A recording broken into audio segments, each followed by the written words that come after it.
Da Giulio Cainarca e ben trovati all'appuntamento con la rassegna stampa. È martedì 1 aprile, vediamo subito le prime pagine dei giornali, ma prima dei quotidiani c'è un lancio d'agenzia dovuto al fatto che il Premier, come sapete, ha l'abitudine di twittare molto presto alla mattina. Per ora il lancio d'agenzia ANSA è stato ripreso da 3 quotidiani online, il Corriere Repubblica e Libero. Renzi accoglie l'invito di Salvini e firma il referendum della Lega. Invito tutti, ha detto il Premier, a fare altrettanto un condivisibile esercizio di democrazia, scrive l'ANSA stamattina, riprendendo il tweet di Matteo Renzi intorno alle 6:30.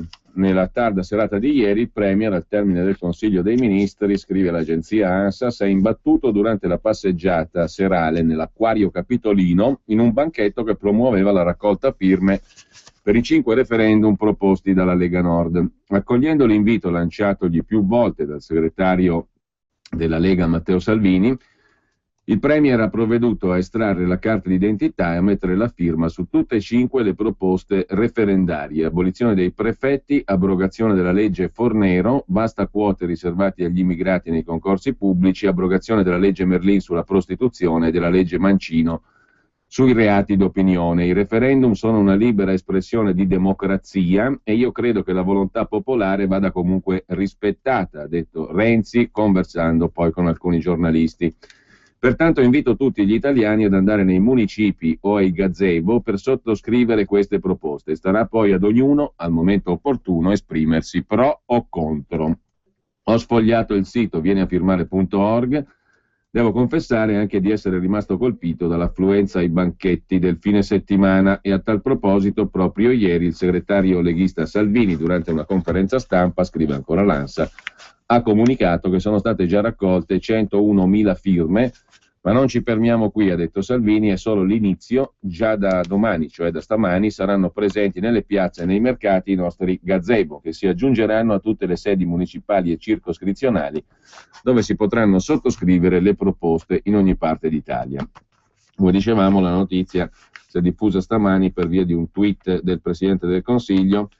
Il Corriere titola stamani in prima pagina online: Renzi accoglie l'invito di Salvini a firmare il referendum della Lega. Invito tutti gli italiani a fare altrettanto. I referendum sono sempre un positivo esercizio di democrazia. Così il Corriere riassume nella sua edizione online con la foto di Renzi, di Salvini e di Vittorio Sgarbi, che pure ha firmato il referendum. Anche Libero mette in prima pagina la notizia: Matteo risponde a Matteo, referendum sui prefetti, firmo, tu in cambio appoggiami sul Senato. E infine Repubblica, Renzi a sorpresa firma tutti e 5 i referendum proposti dalla Lega. Fate altrettanto, i referendum sono sempre libera espressione di democrazia e credo che la volontà popolare vada sempre rispettata, ha detto Renzi. Pertanto invito tutti gli italiani a sottoscrivere le proposte. Starà poi ad ognuno, al momento opportuno, esprimersi pro o contro, così anche Repubblica. Riprende il lancio di agenzia ANSA, che naturalmente non si può trovare sui giornali di oggi perché è di stamani presto. Mentre a proposito dei quotidiani di oggi partiamo dal Corriere della Sera. Così può cambiare il Senato, il governo vara la riforma, non sarà più elettivo, ma la tensione è alta nella maggioranza. L'appoggio di Napolitano che dice bisogna superare il bicameralismo paritario. A centropagina invece il Corriere si occupa di economia, l'inflazione che viaggia verso quota zero, record dal 2009, sigarette e telefonate fanno scendere l'indice di inflazione, scrive il Corriere. Cala il prezzo di telefonate e messaggi, in flessione la benzina e gli alimentari. Per quanto riguarda la benzina non c'era apparso, ma sarà così. Per le sigarette aumenti minimi da 12 anni. Il risultato è che l'inflazione è scesa a marzo allo 0,4%, secondo l'indice nazionale prezzi al consumo, il minimo dall'ottobre del 2009. Bassa inflazione anche in Europa. Nell'area della moneta unica la crescita è scesa dallo 0,7 allo 0,5%. Sono numeri che preoccupano nel momento in cui si riscontra una debole ripresa. In 5 mesi in Italia la crescita dei prezzi si è dimezzata, il tasso si sta avvicinando alla soglia zero, oltre la quale c'è la deflazione, che in economia non è cosa buona. Sempre in prima pagina sul Corriere della Sera, poi i rischi dell'effetto serra nel rapporto delle Nazioni Unite. Terra malata, la cura che divide gli scienziati. Il quinto rapporto ONU sul cambiamento climatico parla di oceani in crescita, ghiacciai che si sciolgono, barriere coralline che muoiono.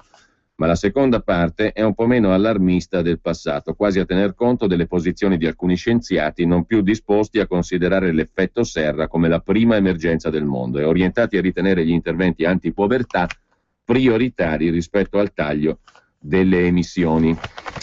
Sempre poi dal primo piano del Corriere della Sera, clienti dei Parioli salvi con 40.000 euro, patteggiamento e ammenda dopo il sesso con le studentesse minorenni, una richiesta di patteggiamento per uscire dall'inchiesta prima possibile.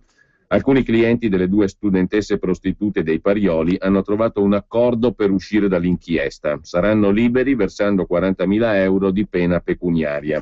In alternativa 5 mesi e 10 giorni o movimenti controllati senza passaporto. Le ragazze di 14 e 15 anni si prostituivano per comprare borse e vestiti firmati. Questi i temi di prima pagina del Corriere della Sera. Ci sono poi due commenti. L'articolo di fondo firmato da Pierluigi Battista, intitolato Il complesso del tiranno. Non c'è nessuna deriva autoritaria, dice Battista. È difficile spiegare a uno straniero occidentale liberal-democratico che la fine del bicameralismo perfetto sconosciuto nel suo paese sia visto in Italia come l'anticamera di una mostruosa deriva autoritaria o che un ragionevole rafforzamento dei poteri del capo del governo sia il primo passo nello sprofondamento tra gli abissi di un regime antidemocratico o che l'abolizione delle province sia l'avvio di un'ipercentralizzazione tirannica dello Stato che soffoca ogni autonomia locale. Difficile spiegare i vibranti appelli contro la riforma radicale del Senato, la psicosi di una cultura così impaurita e paralizzata dallo spettro del regime autoritario da vedere pericoli di dispotismo in riforme istituzionali che altrove, in democrazie sicure di sé, appaiono semplicemente normali. Ovviamente nel merito del pacchetto di proposte di riforme costituzionali che Renzi ha voluto intestarsi, si può e si deve discutere, ci mancherebbe, ma spingere dopo decenni di dibattiti inconcludenti sul tasto dell'allarme democratico e della Costituzione violentata rivela l'impantanamento in uno schema mentale squisitamente conservatore che ha impedito fin qui di avviare le riforme istituzionali, scrive Battista, che non scrisse affatto così quando nel 2006 fu presentata al referendum ai cittadini italiani la famosa riforma che conteneva la devoluzione e tante altre riforme che in realtà superavano il bicameralismo, riducevano il numero dei parlamentari, rafforzavano tutte le cose di cui si va parlando adesso, solo che all'epoca non c'era questa difesa a spada tratta e forse non c'era neanche un Napolitano che dice ok, bisogna superare il bicameralismo paritario e appoggia l'impulso riformatore del governo. Punto primo. Quindi adesso miracolosamente sono tutti dalla parte della riforma costituzionale di Renzi. Quella del 2006, che era fatta anche meglio, tra l'altro, scritta anche meglio, quantomeno, invece era pericolosa e non ci si esprimeva così favorevolmente, anche se i contenuti erano fondamentalmente i temi, i capitoli, i titoli erano fondamentalmente gli stessi. Al contrario però di quella riforma, questa qui ricentralizza veramente tutto. Abolite le materie concorrenti, cioè gli spazi dove le regioni potevano reclamare maggiore autonomia, rivisto il titolo quinto in maniera ipercentralista. Sicuramente cosa buona l'abolizione del CNEL, ma come sparare sulla Croce Rossa. E per quanto riguarda il Senato viene fuori una specie di Camera inutile, meglio abolirlo del tutto a questo punto, perché è una Camera che non ha alcuna funzione, a differenza invece della riforma del 2006 che la configurava più decisamente come Camera federale o Senato delle autonomie e delle regioni. Questo Senato qui è sostanzialmente un ircocervo, per usare una terminologia manzoniana, un animale strano dal punto di vista istituzionale, pieno di nominati dal Presidente della Repubblica, tra l'altro. Ben 21 personaggi saranno nominati dal Presidente della Repubblica su 148 totali componenti del Senato, che sono poi i rappresentanti delle regioni, ma senza distinguere i pesi specifici. Il Molise manderà tanti rappresentanti quanti la Lombardia, anche se sono 200.000 persone contro 10 milioni di persone. È una delle più evidenti assurdità della riforma, chiamiamo la riforma e schieriamoci tutti a favore, perché sennò si diventa bacchettoni, oscurantisti, coloro che gridano all'autoritarismo e via dicendo. Poi, per carità, si può discutere del merito, dice Battista, però bisogna intanto partire appoggiando sicuramente questa riforma. Ma come fai a appoggiare una cosa prescindendo dal merito? Bisogna anche entrare nel merito, o no? Comunque, la differenza fondamentale è questa qui. E c'è anche una ricentralizzazione di tutte le funzioni che non ha niente a che fare, quello sì, con lo spirito devolutivo del 2006. Poi quella riforma fu bocciata, tranne che nelle regioni del nord, al referendum. Ad ogni modo, poi avremo modo di entrare nei contenuti dettagliati della riforma, anche se, a dire il vero, credo che chiunque, confrontando le due riforme, quella del 2006 e quella proposta da Renzi, possa quantomeno vedere che c'è un'approssimazione costituzionale molto superiore oggi che non allora, con la differenza che al Capo dello Stato evidentemente piace di più questa. L'altro commento in prima pagina sul Corriere della Sera è quello di Piero Ostellino su welfare e pensioni, quanti falsi moralisti sulla pelle dei pensionati è il titolo del pezzo. A fondamento dell'ipotesi di un contributo di solidarietà sulle pensioni di poco superiori a 2.000 euro mensili lordi, che al netto delle tasse diventano poco più della metà, insufficienti perfino a far fronte a condizioni di vita assai prossime alla povertà, e di altre forme di tassazione occulta e del tutto arbitraria, c'è la convinzione, anche da parte della sinistra renziana, che il sistema pensionistico abbia la stessa funzione redistributiva della ricchezza che gli assegnava l'egualitarismo totalitario comunista, scrive Ostellino. Insomma, chi propone, come pare abbia proposto, sicuramente l'ha proposto Cottarelli, ma pare anche Renzi, di toccare le pensioni intorno ai 2.000 euro mensili lordi, un contributo di solidarietà da prelevare da queste ricchissime pensioni, che al netto di tutte le tasse sono praticamente la metà e avvicinano pericolosamente alla soglia di povertà. A fondamento di questo c'è la convinzione che le pensioni siano qualcosa che si può toccare per redistribuire il reddito. Emerge qui, commenta Ostellino, tutta la differenza di interpretazione del diritto di proprietà fra liberalismo e socialismo. La pensione è una ricchezza accumulata, non occorre confondere previdenza e assistenza, sostiene Ostellino.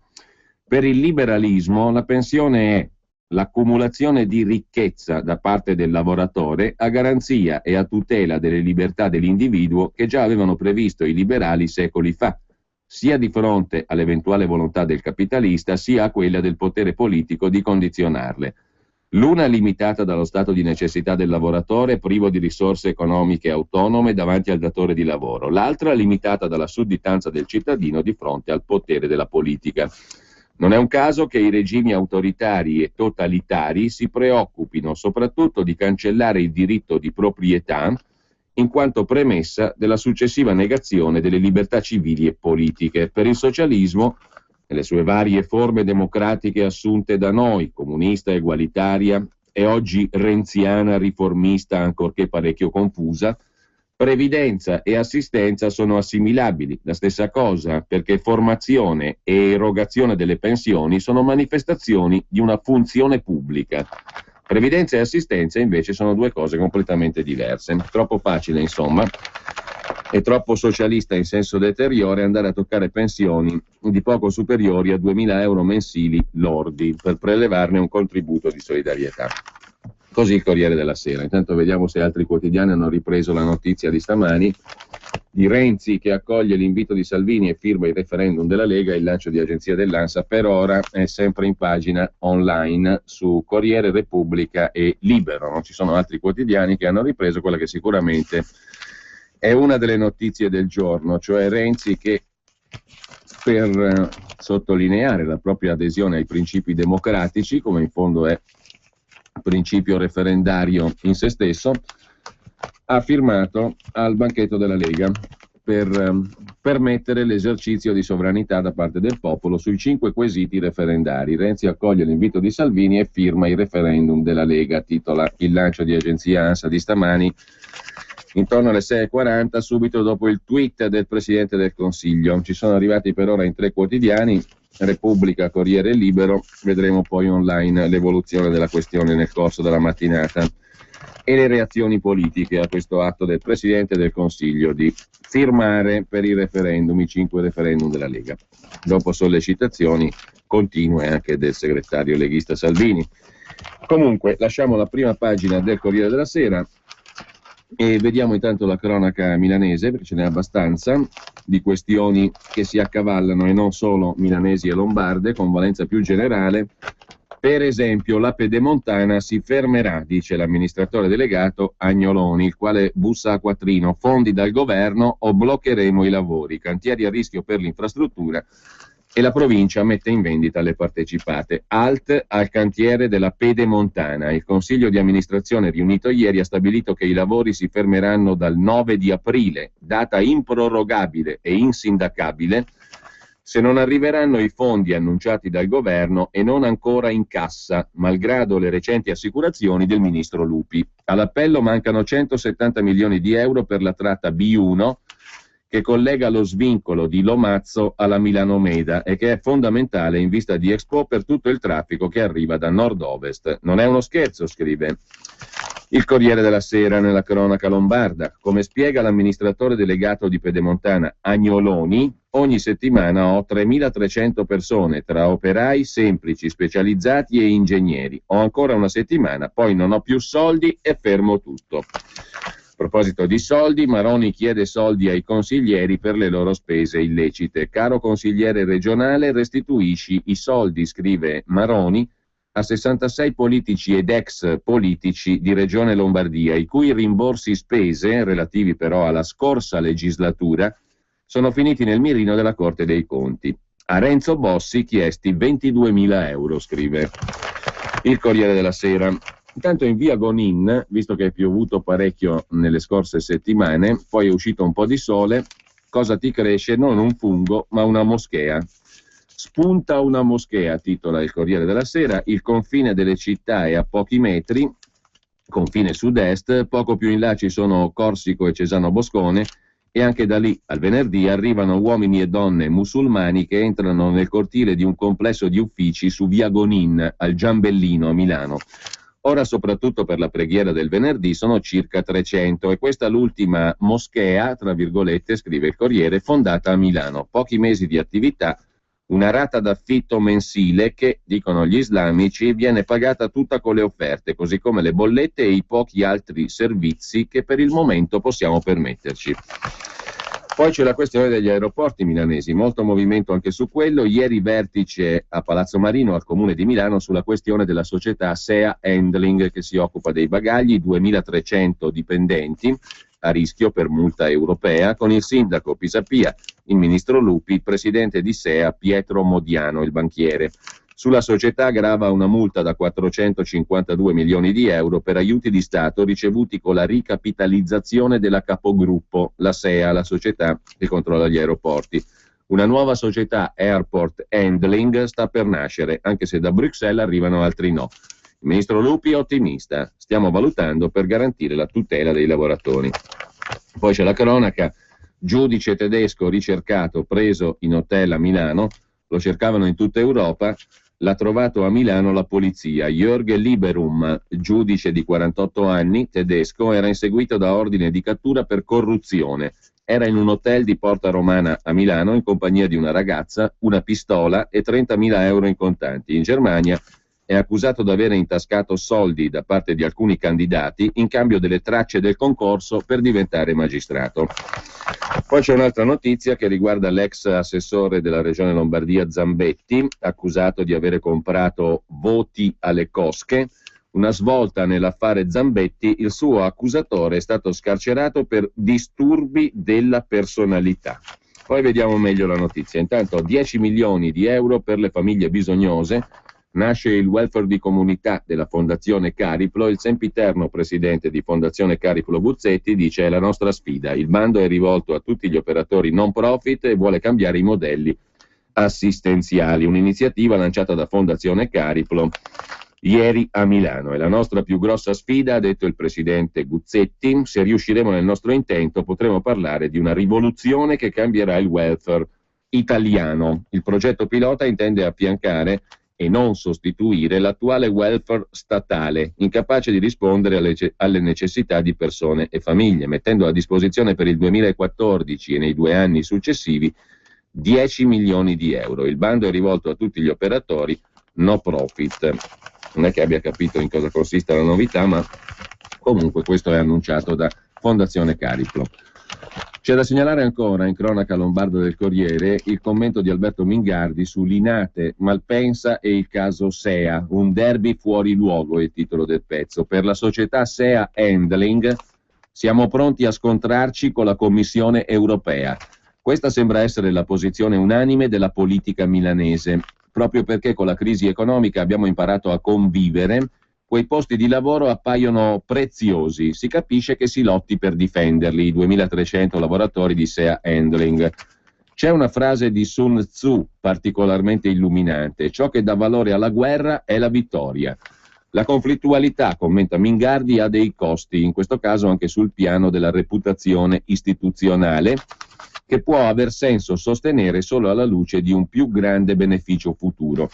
È opportuno allora chiedersi se il Comune possa vincere un braccio di ferro con l'Unione Europea sulla maxi multa per aiuti di Stato. Con tutta probabilità no. E diciamo la verità, è giusto che sia così. Sono in molti a chiedere più Europa, fra questi gli stessi che nella vicenda SEA Handling spalleggiano i sindacati. Ma cos'è l'Europa se non un insieme di regole che ci siamo dati per convivere insieme in un nuovo assetto politico? E con che faccia ne chiediamo di più se poi quelle stesse regole vengono violate ogni qualvolta un interesse particolare lo comandi?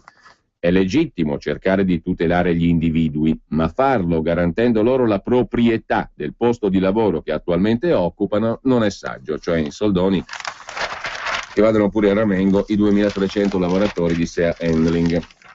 Per la questione degli aeroporti, poi, più voli a Linate durante l'Expo è una delle questioni uscite fuori ieri dal vertice tra Lupi, Pisapia e Modiano, il presidente SEA. Maroni continua ad esprimere timori per Malpensa. La nuova società Airport Handling nascerà a breve e sarà a controllo pubblico. Il Comune di Milano dovrà scendere sotto quota 50%, ma rimarrà l'azionista di riferimento. Vertice ieri d'emergenza col sindaco Pisapia, il ministro Lupi, il presidente SEA Modiano. La vicenda è nota: su SEA Handling grava una multa da 452 milioni di euro per presunti aiuti di Stato ricevuti con la ricapitalizzazione effettuata dalla capogruppo SEA. La strada individuata per evitare il fallimento della società era quella della discontinuità aziendale, cioè creare una nuova società, Airport Handling, appunto, per ridiscutere i contratti con le compagnie aeree, ma da Bruxelles è arrivato un altro no. La nuova società, aveva detto il commissario europeo alla concorrenza Almunia, dovrà essere a maggioranza privata, un nuovo diktat che è servito per ora solo a esasperare la preoccupazione dei 2300 dipendenti, per l'11 aprile in calendario uno sciopero. Dopo l'incontro di ieri al Comune di Milano circola il cauto ottimismo, scrive ancora il Corriere della Sera. Preoccupato invece Roberto Maroni. Il governatore teme che l'ingresso di un socio arabo nella compagnia di bandiera Alitalia si traduca in una marginalizzazione del ruolo di Malpensa. Sarebbe una follia, dice Maroni, perché significherebbe buttare all'aria tutti gli investimenti fatti in questi anni. A differenza di qualcuno a Roma, io sono stato eletto democraticamente dal popolo sovrano lombardo. Il governatore democraticamente eletto dal popolo dice che Malpensa non si può toccare. Un governo, quello di Roma, non eletto dal popolo, non può decidere, dice Roberto Maroni. Ma in primo piano c'è anche la questione della Pedemontana e dei fondi. Ha parlato ieri Marzio Agnoloni, l'amministratore delegato di Pedemontana. Abbiamo chiesto una proroga alle banche per il prestito, ma non c'è più tempo, mancano i fondi, stop ai cantieri dal 9 di aprile. Intervenga il governo o fermiamo i lavori. Il progetto ha un costo in euro di 4,1 miliardi, 76 chilometri di lunghezza, la Pedemontana Malpensa-Dalmine, 78 i comuni interessati e 4.000 i lavoratori che sono nella partita, nella questione. Le società controllate dalla provincia saranno dismesse: Autostrade Lombarde, Milano Serravalle, Milano Tangenziali, Seatem, A4 Holding, Atinon Viaggi e via dicendo. Saranno mantenute Cap Holding, Navigli Lombardi, Arexpo, Eurolavoro, Rete Sportelli, Energia Ambiente.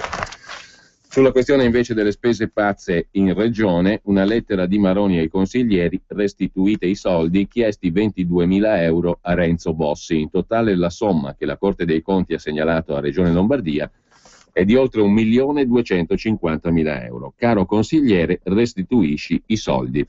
66 lettere ad altrettanti politici ed ex politici della Regione Lombardia, finiti nel mirino della Corte dei Conti per rimborsi spese non giustificati.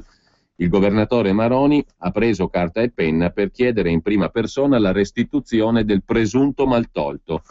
Un atto dovuto, sottolineano dalla presidenza di Regione Lombardia, nato su richiesta della Procura regionale della Corte dei Conti e che serve a interrompere i termini della prescrizione quinquennale. L'iniziativa è destinata a far discutere anche perché alcuni consiglieri raggiunti dalla lettera di Maroni sono nomi a loro modo celebri, a cominciare da Renzo Bossi. Il Trota, scrive il Corriere della Sera, deve restituire alla Regione 22.000 euro e spiccioli. Qualcosa in più un'altra Lombard, Monica Rizzi, che nella scorsa legislatura sedeva tra i banchi della Giunta come assessore allo sport, 25.000 euro. Destra e sinistra, il rimborso record è quello richiesto all'ex UDC Gianmarco Quadrini, 118.000 euro. Mentre l'attuale capogruppo del PD, Enrico Brambilla, dovrebbe restituire alle casse regionali soltanto 107 euro. Sempre dalle parti del PD, da segnalare i 24.000 euro chiesti da Maroni all'ex capogruppo Gaffuri, tuttora in Consiglio regionale, e i 3.500 che Maroni, su indicazione della Corte dei Conti, vorrebbe restituiti da Pippo Civati.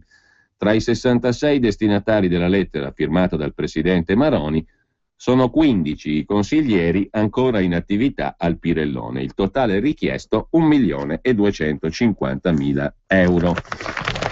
Sempre poi dal Corriere, in cronaca lombarda, a parte la nuova moschea del Giambellino, che è nata dalla costola della Stadera, che raccoglie molti immigrati marocchini, centinaia di fedeli in un seminterrato per la preghiera del venerdì.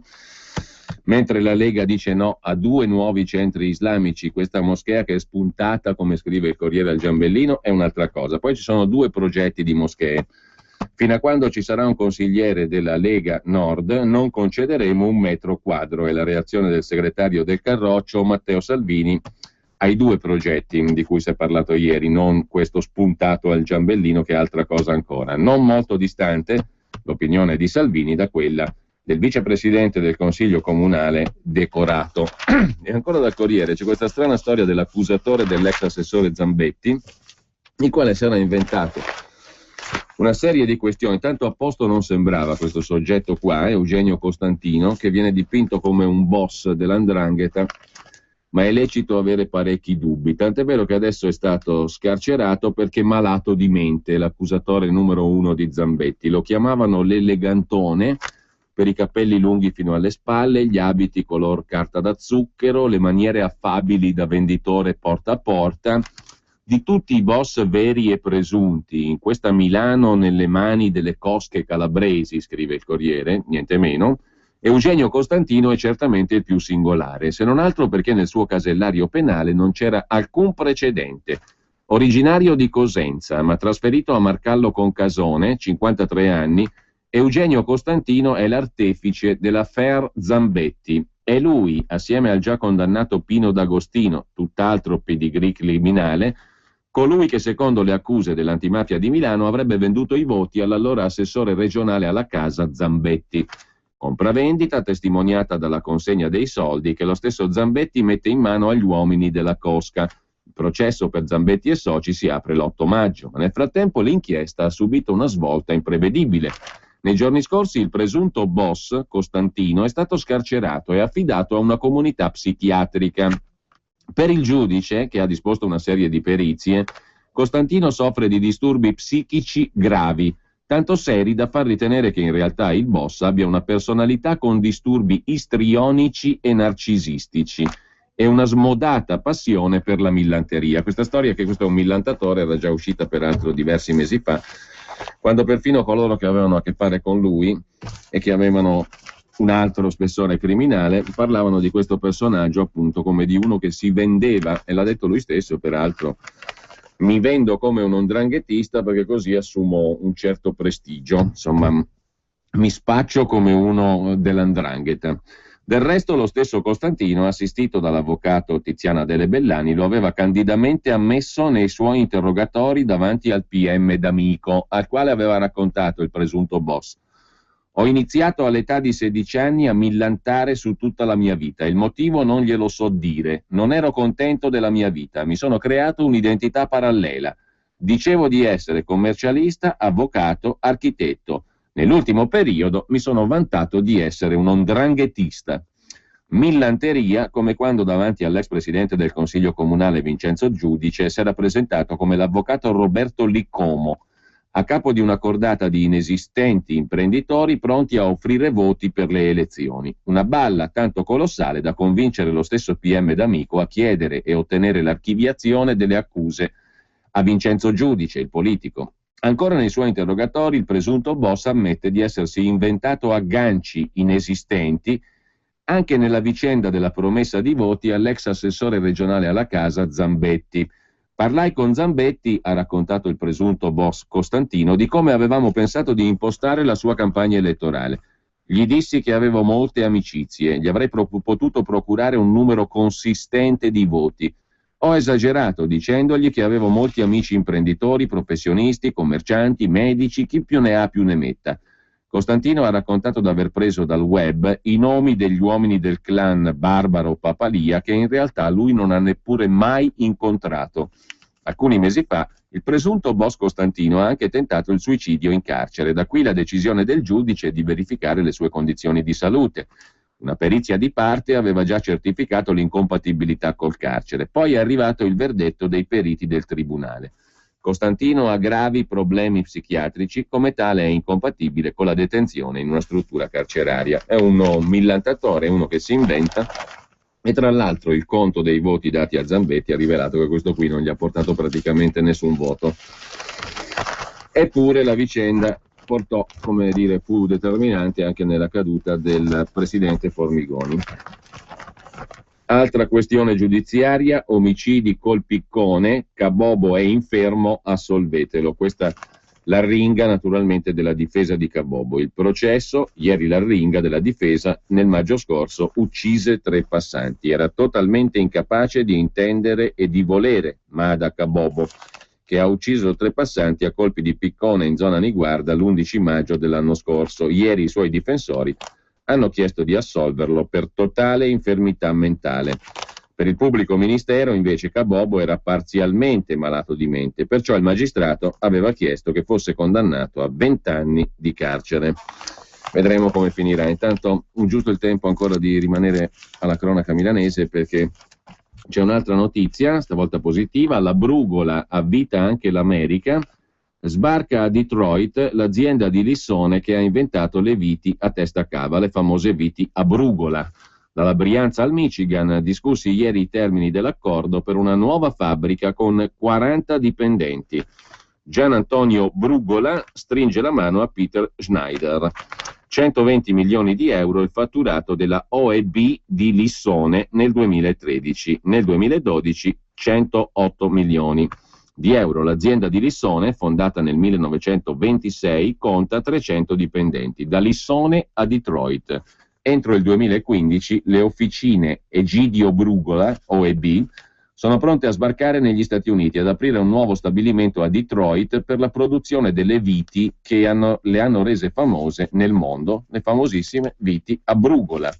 I piani dell'accordo sono stati discussi ieri mattina da Gian Antonio Brugola, presidente dell'azienda fondata dal padre nel 26, con il governatore dello stato del Michigan, il repubblicano Richard Snyder, che ieri era in Brianza in visita all'azienda. Nessun rischio di delocalizzazione, anzi là si apre un nuovo stabilimento. L'azienda è nata a Lissone, dice il presidente Brugola, e non diminuirà la produzione in Italia. Semplicemente ci avviciniamo ai nostri clienti, in particolar modo a Ford, che a Detroit metterà in produzione 600.000 motori Dragon, che si servono ovviamente anche delle viti a Brugola, inventate dal signor Brugola in Brianza. Sempre poi dalla cronaca lombarda del Corriere, niente isole finte a Varenna, fermiamo lo scempio sul lago, ma il sindaco assicura Il piano di governo del territorio non le prevede più. Era sorta questa querela sulla creazione di finte isole davanti a Varenna, sul lago di Como. E infine, sempre dal Corriere, c'è da segnalare una pagina dedicata a una via, Gian Giacomo Mora, che a qualcuno ricorderà il Manzoni. Ricorderà il Manzoni, Gian Giacomo Mora, perché era praticamente all'innesco degli untori, della vicenda degli untori, dalle colonne a Cesare Correnti, zigzagando tra piante esotiche, tessuti preziosi e libri di viaggio, una storica stradina di manzoniana memoria che rifiorisce sotto il segno del vintage più chic. Siamo tra via De Amicis e Corso di Porta Ticinese, via Gian Giacomo Mora, botte piccola che fa buon vino, scrive il Corriere della Sera. Stradina di manzoniana memoria perché il barbiere omonimo, Gian Giacomo Mora, fu ingiustamente accusato nel 1630 di essere uno degli untori del contagio di peste che afflisse i milanesi e perciò torturato e ucciso. Il Manzoni rievoca la vicenda nei I Promessi Sposi. Lasciamo il Corriere, ma vediamo anche Repubblica. Qui c'è tutt'altro argomento in primo piano: il lavoro e la ripresa economica lontana, crescono i disoccupati, emergenza giovani, ricerca sul lavoro di Assolombarda e sindacati, serve subito un nuovo percorso dalla scuola. Se la ripresa economica è arrivata, il mondo del lavoro ancora non se ne è accorto. La fotografia del rapporto Il lavoro a Milano, realizzato da Assolombarda insieme a CGIL e Cisle-Will, è fatta di molte ombre e qualche sprazzo di luce. Dal 2005 a oggi l'indice di disoccupazione a Milano e in Lombardia è praticamente raddoppiato. Oggi è al 7,7% a Milano, 8,1% in regione, ma resta al di sotto della media italiana del 13%. Nel 2013 è aumentata del 19% la cassa integrazione, altro sintomo della malattia dell'economia. Solo la cassa in deroga è diminuita del 30%, ma c'è il trucco: mancavano i soldi per finanziarla. C'è poi un altro fenomeno a preoccupare, quello dei giovani che non studiano né cercano lavoro. In Italia il 22% della popolazione giovanile, a Milano 51.000 persone. Così Repubblica. E sempre Repubblica, firme false per il listino di Formigoni, ecco le mail che inchiodano il PDL. Gli scambi di messaggi con la tipografia provano che il giorno prima della scadenza dei termini i moduli non erano ancora stati stampati.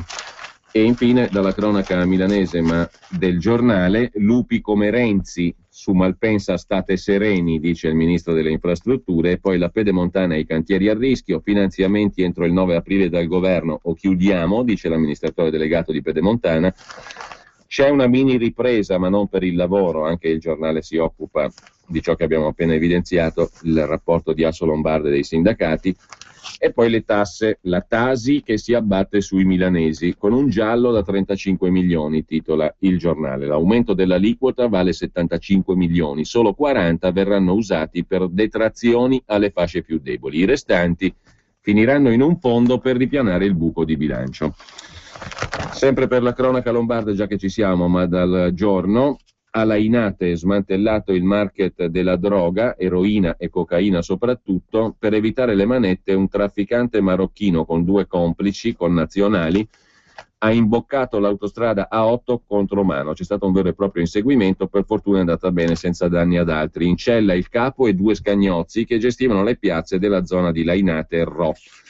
Altra vicenda che riguarda invece un altro straniero che forza un posto di blocco. A Pioltello i carabinieri sparano per fermarlo, ferito in modo lieve, ricoverato al San Raffaele. Prima di acciuffarlo, anche qui una gimkhana per le strade che per fortuna non si è tradotta in altre vittime. Lungo inseguimento sulla strada Rivoltana, non si è fermato all'alt, i carabinieri l'hanno inseguito, gimkhana a tutta velocità per le strade dell'Interland, tamponamento fra autovetture in corsa e infine gli spari. Arrestato lo straniero, dubbi anche sulla sua identità precisa, di origine magrebina comunque. Lasciamo però il Giorno e andiamo alla Stampa di Torino. Senato, Renzi si gioca tutto, riforme o me ne vado, e Napolitano lo appoggia. Sono per superare il bicameralismo, ha detto il capo dello Stato. Primo piano sulla Stampa, però c'è anche un'altra notizia: Porto Tolle, Rovigo, Scaroni condannato, 3 anni anche a Tatò, a rischio la conferma di Scaroni ai vertici dell'ENI. Scaroni condannato per Porto Tolle.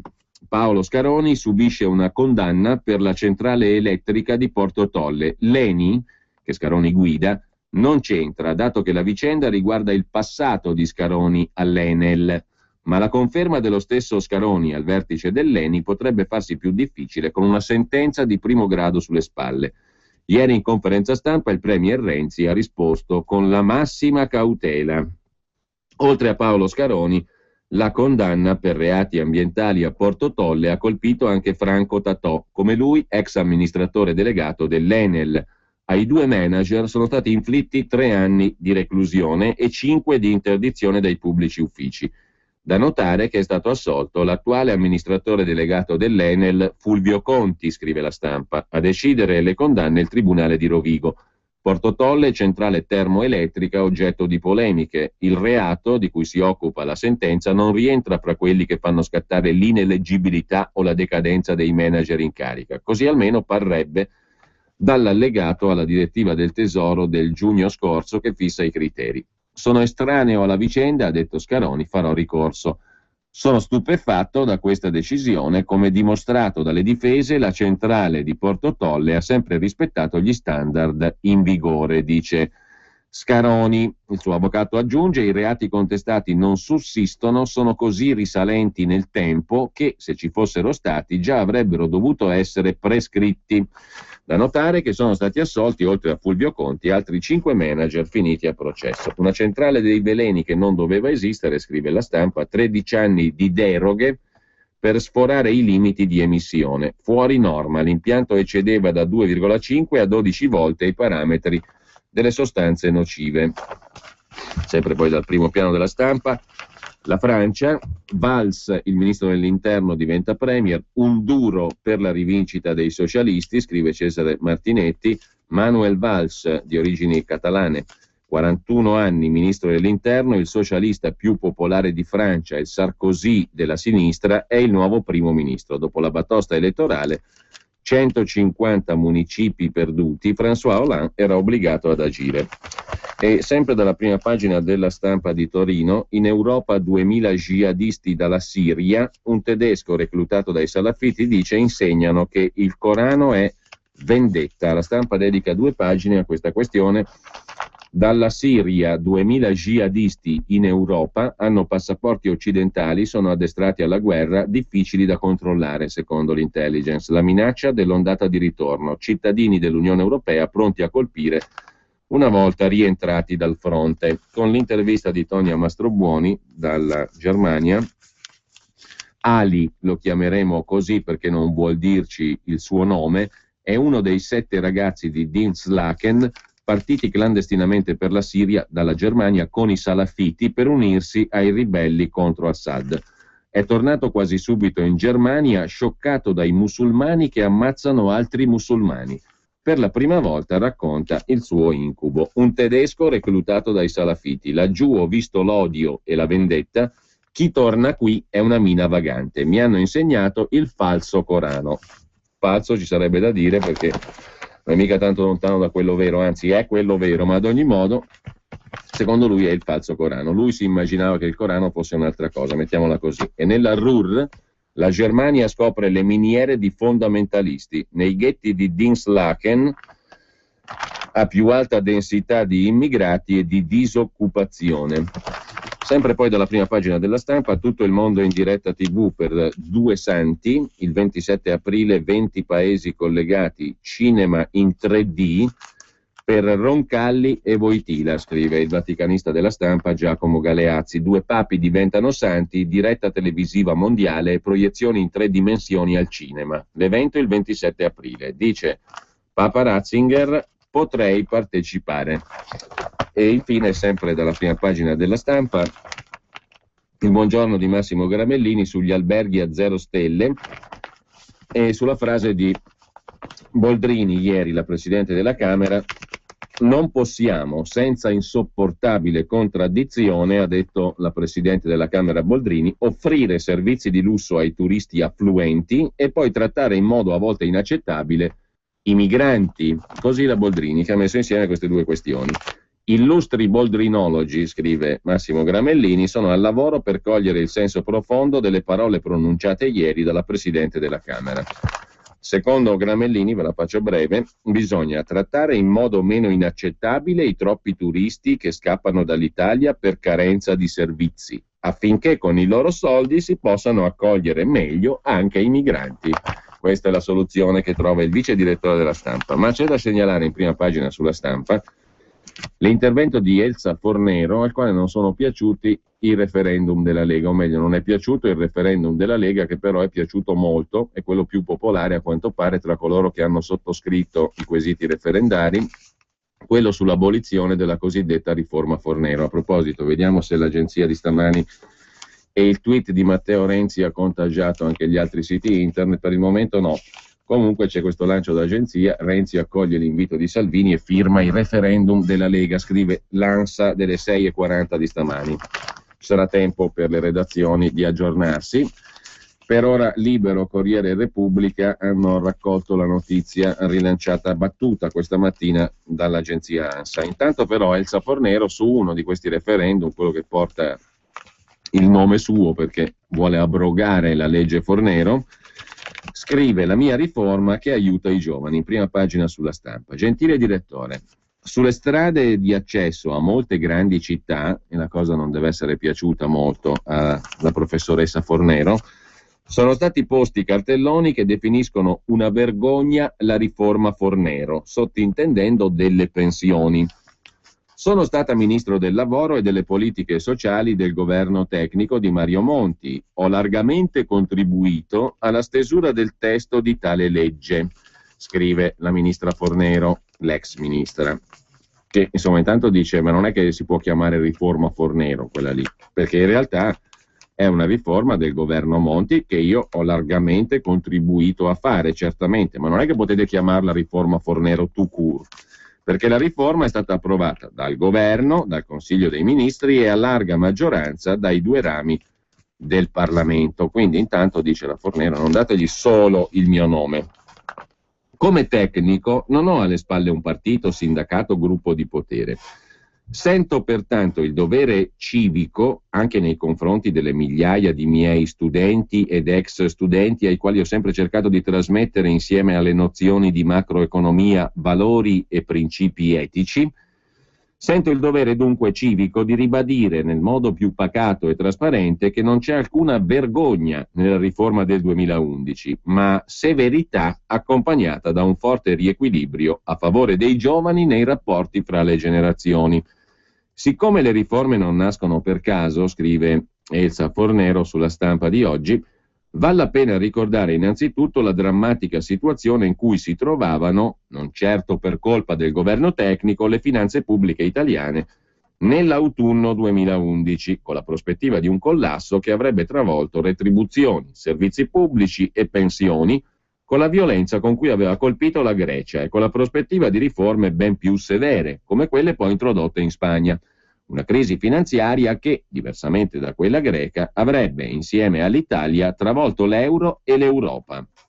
È anche il caso di ricordare, scrive Elsa Fornero, la necessità di rispettare gli impegni presi dal governo precedente con la lettera all'Unione Europea del 26 ottobre di quell'anno, nella quale si accenna esplicitamente a una severa riforma delle pensioni. Il principale mandato del governo tecnico fu di ottemperare a tali impegni, mettendo fine allo stallo politico.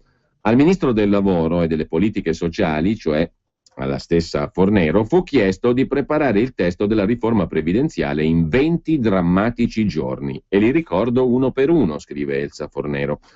La Camera approvò il cosiddetto decreto Salva Italia il 16 dicembre 2011, 402 sì, 75 no, 22 astenuti. Il Senato lo approvò definitivamente il 23 dicembre, 257 sì, 41 no.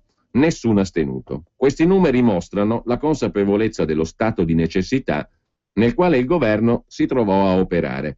Mostrano anche la cosiddetta riforma Fornero, mostrano che la cosiddetta riforma Fornero è essenziale per la credibilità non solo finanziaria del nostro Paese, per il contenimento e la riduzione dello spread e per il successivo e esplicito impegno della Banca Centrale Europea La cosiddetta riforma Fornero, scrive appunto Elsa Fornero, fu in realtà largamente condivisa da forze politiche di segno opposto, anche se oggi, con un cinismo del quale è inutile stupirsi, la vergognosa riforma è soltanto opera dell'allora ministro del lavoro. Certo, furono fatti errori, ma chi non fa non sbaglia. Nessuna riforma nasce perfetta. In quel caso gli errori furono principalmente dovuti all'emergenza nella quale il governo si trovò a operare e alle errate informazioni statistiche fornite al ministero di cui ero responsabile circa il numero di lavoratori che si trovavano o si sarebbero trovati in futuro nello speciale intervallo di tempo tra la fine del lavoro e l'inizio del pensionamento secondo le vecchie e peraltro insostenibili regole. A questi lavoratori il governo di cui feci parte diede risposte nell'ambito di vincoli stringenti di tempo, risorse e informazioni. Molte regioni non hanno provveduto neppure oggi, a distanza di 2 anni, a fornire una stima precisa del numero di lavoratori salvaguardabili. Si cercò di tutelare le situazioni di emergenza, scrive ancora Elsa Fornero, e di affrontare in modo sistematico il problema dei lavoratori in età più avanzata, in passato troppo spesso e facilmente risolto col pensionamento anticipato, senza che ciò servisse a migliorare le possibilità dei giovani di trovare un'occupazione. In un paese meno conflittuale del nostro, la ricerca di soluzioni condivise avrebbe consentito di risolvere più rapidamente ed efficacemente il problema. Da noi si è preferito usarlo strumentalmente, spregiudicatamente, per guadagnarsi qualche voto in più.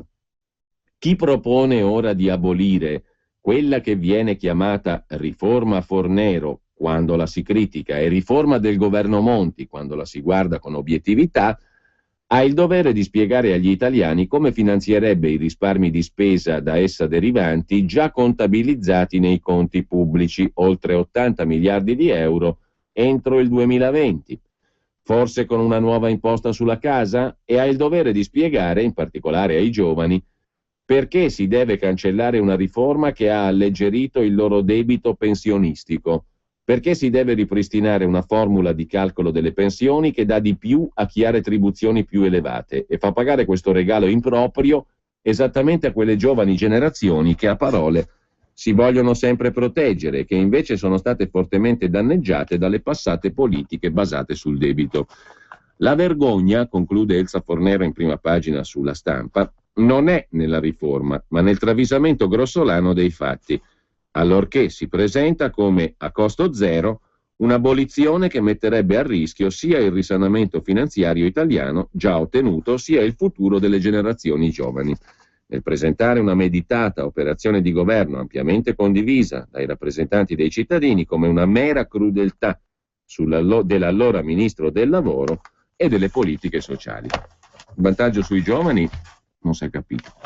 Comunque c'è stato uno svantaggio per parecchie persone, tant'è vero che il quesito è popolare. Comunque adesso che anche il premier Renzi ha firmato per il referendum e giustamente poi sarà il popolo a pronunciarsi e a quanto pare sulla riforma Fornero anche coloro che hanno firmato, molti di coloro che hanno firmato i quesiti referendari della Lega hanno trovato di interesse, diciamo così, tra i più popolari quesiti c'è l'abolizione della riforma Fornero, anche se la stessa Fornero oggi sulla Stampa appunto fa dei distinguo. Abbiamo giusto il tempo di dare un'occhiata anche alla prima pagina di Repubblica, poi torniamo alla Padania. Anche la Padania, come gli altri quotidiani di stamani, quelli in edizione cartacea, naturalmente non ha fatto in tempo, ovviamente, a registrare il tweet di Matteo Renzi stamattina alle 6:40, con il quale Renzi informa di aver accolto l'invito di Salvini e firmato il referendum della Lega. Comunque, anche la Padania ovviamente è rimasta indietro come tutti gli altri quotidiani, perché la notizia di stamani, il tweet da Palazzo Chigi è di questa mattina. In ogni caso Repubblica, vediamo come apre, poi vedremo la Padania dopo la pubblicità. Senato, riforma al via, ma la sfida di Renzi è appesa a 40 voti. Il premier attacca, chi ci vuole bloccare è in minoranza, mentre Napolitano corregge Grasso, Grasso inteso come il presidente del Senato. Il vitello grasso è il titolo d'apertura del quotidiano Il Manifesto. che titola così e riassume in prima pagina: il Consiglio dei Ministri approva la riforma costituzionale, Renzi rilancia il ricatto, o si approva o i cittadini sapranno chi è contro il cambiamento, il Parlamento dovrà solo ratificarlo. Anche sul decreto lavoro il ministro Poletti, il capo delle cooperative rosse, concede dettagli ma ripete che l'impianto non si tocca. Il vitello grasso sarà sacrificato, perché anche Napolitano ha detto che il vitello grasso ha parlato così, tanto per dare aria alla bocca. Il capo dello Stato invece ha detto che la riforma va fatta, bisogna superare il bicameralismo, renzianamente parlando. E Repubblica dà conto anche di questo scambio proposto, tra virgolette, dal Premier, in questo caso alla Lega. Matteo Renzi, scrive Repubblica, a sorpresa firma per tutti e 5 i referendum proposti dalla Lega, fate altrettanto, dice il Premier, in cambio però sostienimi sulla riforma del Senato, dice Renzi a Salvini. Referendum sui prefetti, firmo, scrive Libero in questo caso, sull'edizione online, tu appoggiami sul Senato, chiede Renzi a Salvini. Tornando invece a Repubblica, in prima pagina, i soldi dei privati ai partiti, 1,5 miliardi in 20 anni. Il partito che ha incassato più soldi è Forza Italia, anche perché c'è un privato molto liquido alle spalle, 291 milioni di euro, indovinate chi è il privato. Il politico più finanziato è Letizia Moratti, ex sindaco di Milano, 18,3 milioni, anche lì c'è un privato molto liquido alle spalle, indovinate chi è il privato. Tra le società private, Publitalia 80, fondata da Berlusconi, è al primo posto per denaro elargito, c'è un privato alle spalle, chi sarà? Secondo i dati forniti a Repubblica da Open Police, in 21 anni, dal 92 al 2013, aziende e privati hanno finanziato la politica con 1,5 miliardi di euro.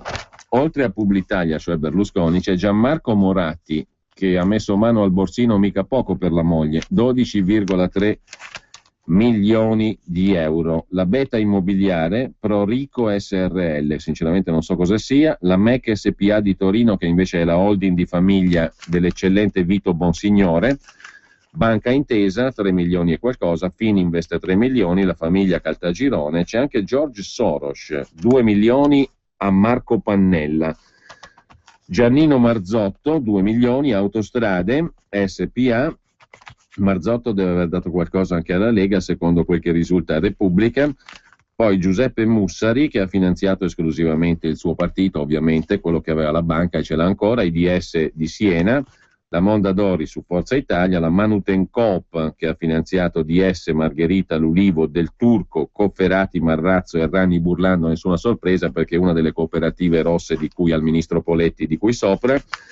Maurizio Zamparini, che ha finanziato a destra, MSIAN ma anche l'UDC, Farmindustria, l'Esselunga, Forza Italia e CCD, per soli 300.000 euro però in 20 anni, e comunque quello che ha cacciato di più è la Publitalia di Berlusconi, la concessionaria pubblicitaria del gruppo Fininvest, poco sorprendentemente, diciamo così. Pubblicità, previsioni del tempo e poi vediamo gli altri titoli di prima pagina di Repubblica, compreso l'intervento del direttore Ezio Mauro, che quando scrive vuol dire che c'è qualcosa di importante. È così, anche Repubblica peraltro ha ripreso stamani nell'edizione online, Mauro magari dormiva ancora alle 6 e qualcosa, quando Renzi, vigile più che mai, ha twittato la sua firma sui referendum della Lega, e l'ANSA, che diciamo è più tempestiva ovviamente dei quotidiani cartacei, sicuramente, perché la notizia di stamani, l'ANSA l'ha ripresa e stanno riprendendo anche i siti internet.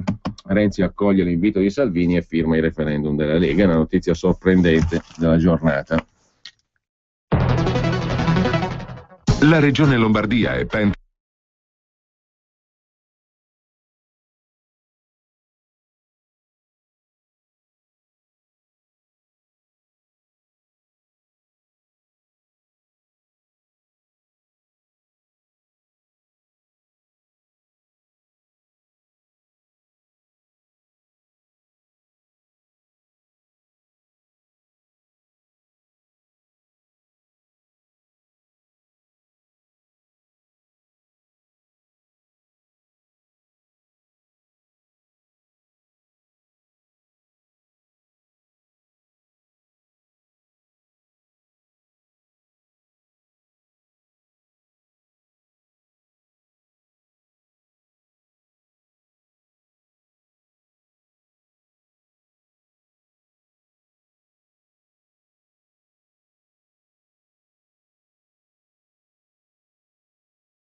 2. Che tempo farà?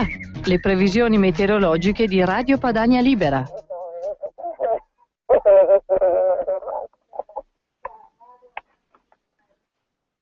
Diamo il buongiorno, benvenuto sulle nostre frequenze, Camilla Galli del Centro Geofisico per Alpino di Varese, se ci sente. Buongiorno dottoressa Galli. A tutti buongiorno. Oggi soleggiato con passaggio di nubi alte, foschia, asciutto e sempre mite. Domani al mattino soleggiato ma con molte nubi alte, nel pomeriggio e in serata nuvoloso, asciutto o pioviggini nella notte. Giovedì da nuvoloso a molto nuvoloso, piogge deboli qua e là al mattino e nel pomeriggio. Poi piogge un po' su tutta la regione nella serata e nella notte, ma sempre deboli, neve oltre 1900 metri. Tendenza venerdì nuvoloso con residue piogge al mattino, poi abbastanza soleggiato e asciutto. Sabato soleggiato, asciutto e mite. Con questo è tutto, vi saluto e vi auguro buona giornata. Che tempo farà? Le previsioni meteorologiche di Radio Padania Libera.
Allora, torniamo brevemente alla prima pagina di Repubblica con le trappole per Renzi dal PD ai centristi sulla famosa riforma del Senato. Cambiare per fermare i populismi è invece il titolo dell'intervento del direttore di Repubblica Ezio Mauro.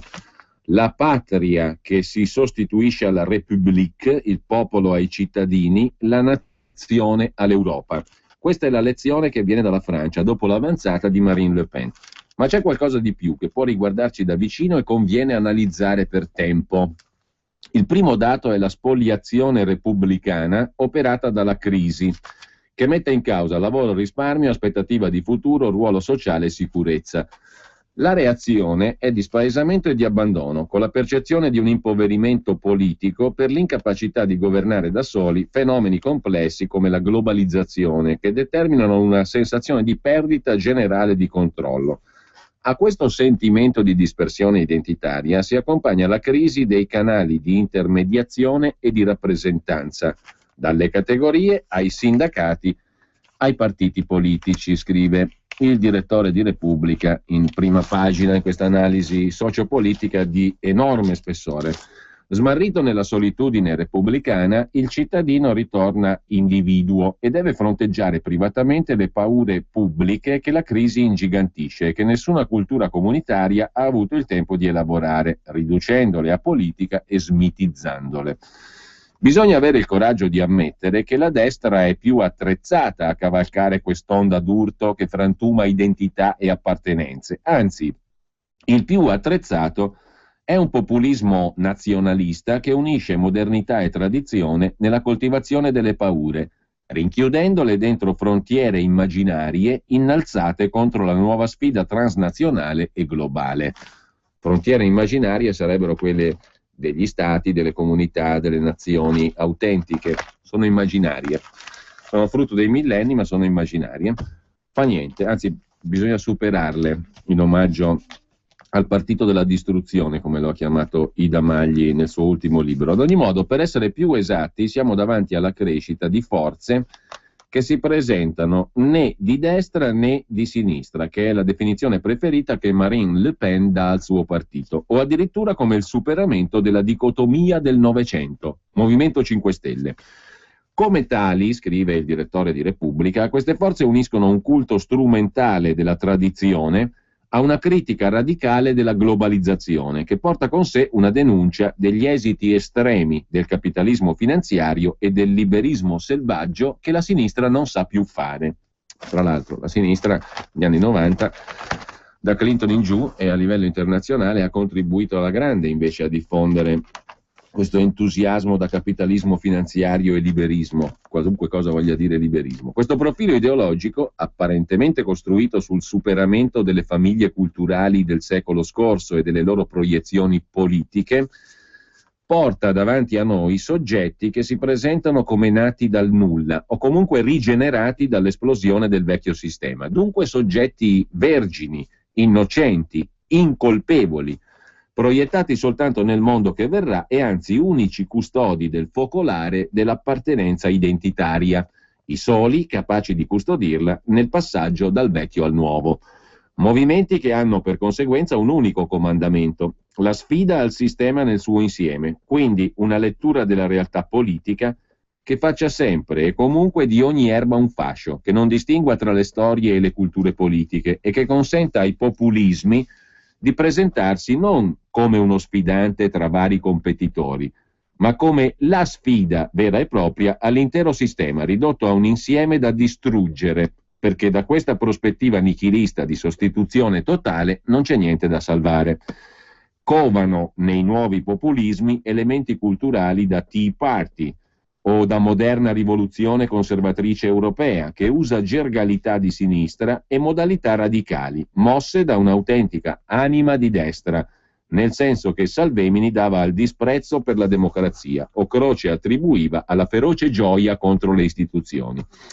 È la rivincita contro l'occidentalizzazione del mondo che va in crisi proprio da noi, in Europa. L'irrisione dei grandi racconti della modernità considerati superati come i concetti e le definizioni che hanno prodotto. Anzi, è la fine del moderno in politica, con la crisi delle categorie classiche che l'hanno interpretata per oltre un secolo. Viene alla luce una novità, una speciale modalità del populismo di essere popolare, cioè di adulare il popolo rappresentandolo nelle sue paure e nei suoi fantasmi, ma anche nella sua proletarizzazione culturale, con la perdita di riferimenti e di meccanismi di lettura e di interpretazione del contemporaneo, senza più categorie del reale. Bestia, ragazzi. Quando uno diventa direttore di Repubblica o diventa filosofo come Scalfari o diventa un politologo filosofeggiante come Ezio Mauro, si vede che la cadrega di direttore di Repubblica emana un influsso incredibilmente intellettualistico sui direttori. Ad ogni modo, il populismo chiede una relazione empatica e dunque anche distinto. Più che elaborare le paure, le stereotipizza, facendole diventare soggetti politici minacciosi, dunque bersagli. In cambio, promette protezioni primitive, organizzate ognuna sempre attorno al concetto delle frontiere immaginarie o reali, storiche o culturali. Perché il nemico è tutto ciò che è transnazionale, che si muove da un mondo all'altro e li attraversa tutti d'abitudine. l'immigrazione, ma anche le élite, il cosmopolitismo, l'euro, l'Europa, la globalizzazione. La risposta è la chiusura in una sicurezza immaginaria, separata, isolata, antica, autarchica, con le monete di una volta, le barriere, i confini, gli stati teorizzati come pure comunità di discendenza, il welfare riservato agli indigeni, i diritti degli altri che pagano dogana. È la risposta più radicale di fronte all'impatto radicale della crisi. La Francia segnala al continente, e all'Italia in particolare, questa sfida, scrive Ezio Mauro, è anche un altro pericolo, nuovissimo, di grande portata, l'impotenza del riformismo. Il rischio cioè che la sinistra di governo, alla fine del suo travaglio, non sia in grado di trovare in sé gli elementi per una lettura altrettanto radicale della fase e per una proposta di contromisure forti, finalmente diverse dall'antipolitica crescente, come se le vecchie parole della tradizione riformista fossero inservibili, mentre il concetto di uguaglianza potrebbe essere la leva politica da cui ripartire, nel momento in cui le diseguaglianze sono la cifra di quest'epoca. Come se soprattutto riformismo equivalesse a moderatismo, incertezza identitaria, accettazione di un'egemonia culturale altrui, mancanza di autonomia politica, dispersione nel senso comune dominante.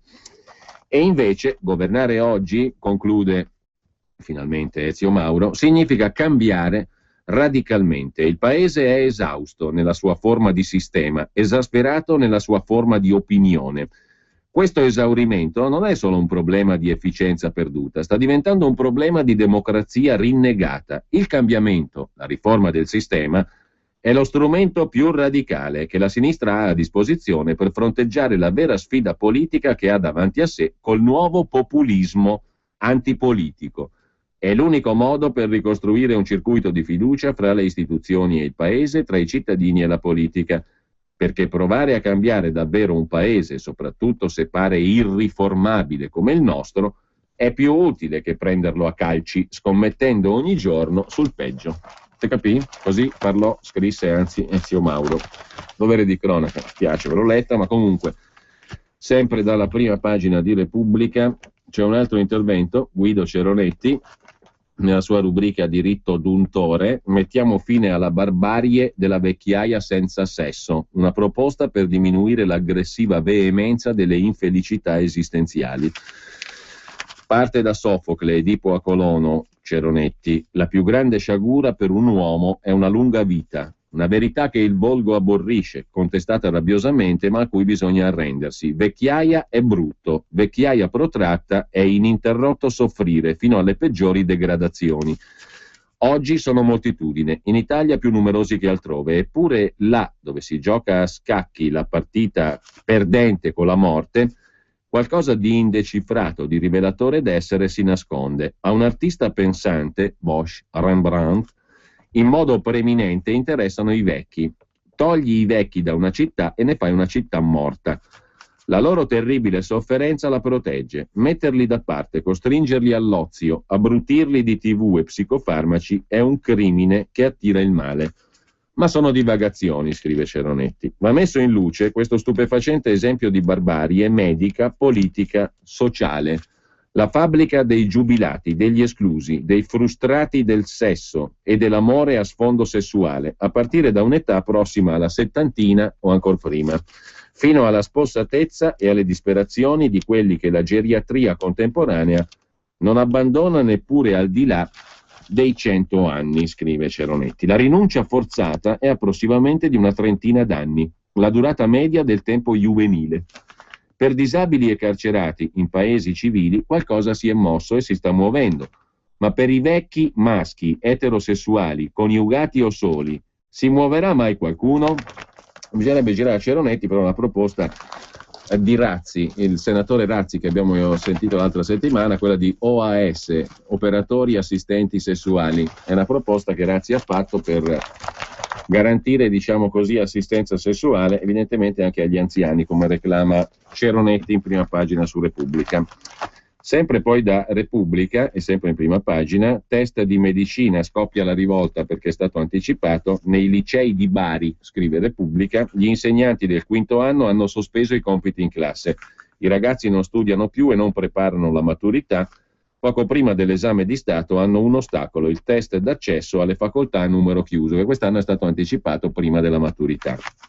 Poi ancora un giovane su 2 a casa con i suoi, così la famiglia diventa infinita, titola Repubblica. Nella famiglia clan c'è sempre un piatto caldo perché i figli, si sa, entrano ed escono, hanno 30-40 anni ma restano nella famiglia cuccia. E non è solo una questione italiana, in tutta Europa assistiamo a un allungamento del vivere insieme. Per chiudere, dalla prima pagina di Repubblica, il colloquio con i genitori di Yara Gambirasio, 3 anni di incubo aspettando la verità su nostra figlia. L'intervista, il colloquio è a pagina 20 ed è firmato da Paolo Berizzi. Papà Fulvio e mamma Maura raccontano un'esistenza tra angoscia e fiducia senza la loro farfalla Yara, uccisa 3 anni fa. Quel killer può ancora ammazzare, ma non ci rassegniamo, dobbiamo risposte agli altri figli. Viviamo sospesi in attesa di sapere chi ha ucciso la nostra Yara. Possibile che nessuno abbia visto o sentito? Possibile che da allora l'assassino non abbia commesso qualche passo falso? C'è una farfalla che danza in giardino dove Yara giocava a palla con Joele, il fratellino con le lenti di Harry Potter, che la guardava scivolare nei leggings e correre in palestra a volteggiare sulla vita. Provi a andare avanti, per forza, lo fai soprattutto per loro, gli altri 3 figli. Ma la mente è sempre lì, al buio, che aspetta un segnale, non stacchi mai e allo stesso tempo non riesci a smettere di avere fiducia. Come puoi? Dice papà Fulvio, mentre armeggia con il tagliaerba sotto il sole che a mezzogiorno riempie gli interstizi tra le villette di Brembate. La farfalla, l'insetto che incanta per leggiadria e colori, la farfalla che ha vita breve ma non così anonima da vedere dispersa la sua scia. La cosa peggiore adesso è la totale assenza di uno spiraglio di luce, dice il signor Fulvio Gambirasio. Non sapere dove indirizzare lo sguardo. Lo ascolti Fulvio, scrive il cronista di Repubblica, e da padre ti si chiude lo stomaco. Oggi sono 3 anni, 4 mesi e 6 giorni senza Yara e senza il suo assassino, senza una pista decisiva nelle indagini. Il buio, un tempo atroce, immenso anche per chi sa portare la croce in silenzio, dignità e compostezza bergamasche, con una fede incrollabile che sopravvive a se stessa, rigenerandosi nella prova più spietata. Fulvio Gambirasio indossa la felpa nera della Gamba, la ditta di coperture impermeabili dove lavora come geometra. Aspira la sigaretta, dice che da una settimana ha promesso al piccolo Joele che oggi, è un sabato, tagliamo l'erba. È una dedica che gli ho fatto, bisogna aiutarli a cercare un senso, ad accettare l'attesa del tempo nella speranza che arrivi qualche notizia. L'unica cosa che possiamo fare è non rassegnarci e continuare ad avere fiducia nella giustizia, perché il killer di nostra figlia non può farla franca. Dove si trova la forza per non farsi schiacciare dal peso del più orribile dei misteri? Per non gridare la rabbia e il dolore che brucia dentro. Non serve invocare scossoni, è la lezione di straordinaria normalità che arriva dal padre di Yara. Non c'è bisogno di muovere le acque, siamo qui aspettando che ci dicano chi ce l'ha portata via e perché. Certo, dopo tutto questo tempo, ogni giorno che passa è sempre più duro, dice Fulvio Gambirasio. Era il pomeriggio del 26 novembre 2010. Yara Gambirasio, 13 anni, 150 cm e 47 kg, aspirante farfalla, come si chiamano le atlete azzurre di ginnastica ritmica, esce di casa per andare in palestra. 800 passi lungo il marciapiede di 2 strade che formano una L. Si allena, riemerge dal palazzetto. La ritrovano 3 mesi dopo in un campo a Chignolo d'Isola, 8 chilometri dalla villetta al civico 48 di via Rampinelli a Brembate. Il corpo ferito quasi irriconoscibile. 9 coltellate. Una lenta agonia al gelo, nessun colpevole. 26 febbraio 2011. Possibile che nessuno abbia visto o sentito? Possibile che da allora nessuno sia venuto a sapere qualcosa o che l'assassino non abbia commesso qualche passo falso? Dice mamma Maura Panarese, maestra d'asilo. Insegna a Bergamo Alta e divide il suo tempo tra il lavoro, i 3 figli e il fervore della fede che, negli spazi di tempo, la impegna in attività di supporto a strutture religiose. L'incubo che divide col marito è doppio, anzi triplo, scrive Repubblica. La perdita della figlia, la fitta nebbia che ancora nasconde la mano del killer, la paura che qualcun altro possa vivere quello che vive lei per mano dello stesso assassino. La persona che ha ucciso nostra figlia è ancora in giro, potrebbe colpire un'altra volta. Dopo oltre 3 anni, dice la mamma di Yara, con tutto lo sforzo che viene messo nelle indagini, ma che non è bastato, aspettiamo che chissà si faccia avanti senza paura, per aiutare gli investigatori a risolvere il caso e assicurare il colpevole alla giustizia. Il senso da trovare per la famiglia Gambirasio lo indica la signora Maura. Viviamo sospesi tra angoscia e fiducia, dice la mamma di Yara. Nonostante tutto questo tempo, crediamo ancora nella giustizia divina e in quella umana. Com'è una vita sospesa? Funziona così. Da una parte il sostegno, la solidarietà della gente, da tutta Italia, che non ha mai smesso di scrivere e trasmettere affetto. Dall'altra, l'attesa snervante di poter mettere finalmente in una casella con un nome e un volto il perché di un mondo che t'è crollato addosso. Dobbiamo dare una risposta concreta ai nostri figli, ce lo chiedono loro. Un appello laico, Fulvio e Maura Gambirasio l'hanno lanciato in TV a novembre dell'anno scorso. La direzione imboccata dalle indagini, ufficialmente, almeno per la scienza di laboratorio, è quella che ancora regge, portava e porta i detective sulle tracce del figlio illegittimo di un autista di Gorno, in Val Seriana, Giuseppe Guerinoni, morto nel 99. Parliamo di un possibile futuro assassino nato negli anni 60, ma trovarlo, dicono gli investigatori, è peggio che scovare un ago in un pagliaio. Mistero e tanti buchi nell'acqua, scrive Repubblica, per non parlare del fascicolo che raccoglie oltre 1000 segnalazioni di veggenti sensitivi 007 improvvisati che avrebbero voluto fornire spunti decisivi per stanare il killer. Loro, Fulvio e Maura, sono sempre rimasti lì, nel loro limbo, stringendo nel petto un dolore privato. Nonostante l'assenza di risultati concreti nelle indagini, e anzi a maggior ragione, la compostezza con cui questi genitori hanno vissuto e vivono il loro dramma è esemplare, dice l'avvocato della famiglia Enrico Pelillo. Lo ripete come un mantra. Nei mesi scorsi, tra il legale e il PM Letizia Ruggeri, il magistrato che ha in mano le indagini sull'omicidio di Yara, non sono mancate scintille. Quello di cui ancora non si ha traccia è un passo decisivo verso la soluzione del caso. Così Repubblica. Ma andiamo alla prima pagina della Padania. Intanto comincia a circolare anche in rete la notizia di Renzi che ha accolto l'invito di Salvini firmando per il referendum della Lega, mentre la Padania apre sull'euro, una croce sopra. Salvini presenta il simbolo per le elezioni del 25 maggio, un referendum pro o contro la moneta unica. È un sondaggio dal Carroccio in crescita al 7%. Anche il quotidiano Italia Oggi ha un sondaggio in prima pagina con la Lega al 5,5% secondo Italia Oggi. Comunque, tornando alla Padania, sui 5 referendum superata quota 100.000 firme. E poi ancora in prima pagina sulla Padania, vergogna Boldrini, non vuole turisti ma clandestini di lusso. E poi il Senato di Renzi, ma che autonomia, un parcheggio di centralisti. E infine all'Italia parla arabo, a rischio Malpensa, Maroni esige garanzie. Ma partiamo dalla conferenza stampa di ieri. Salvini ha presentato il simbolo per le elezioni del 25 maggio.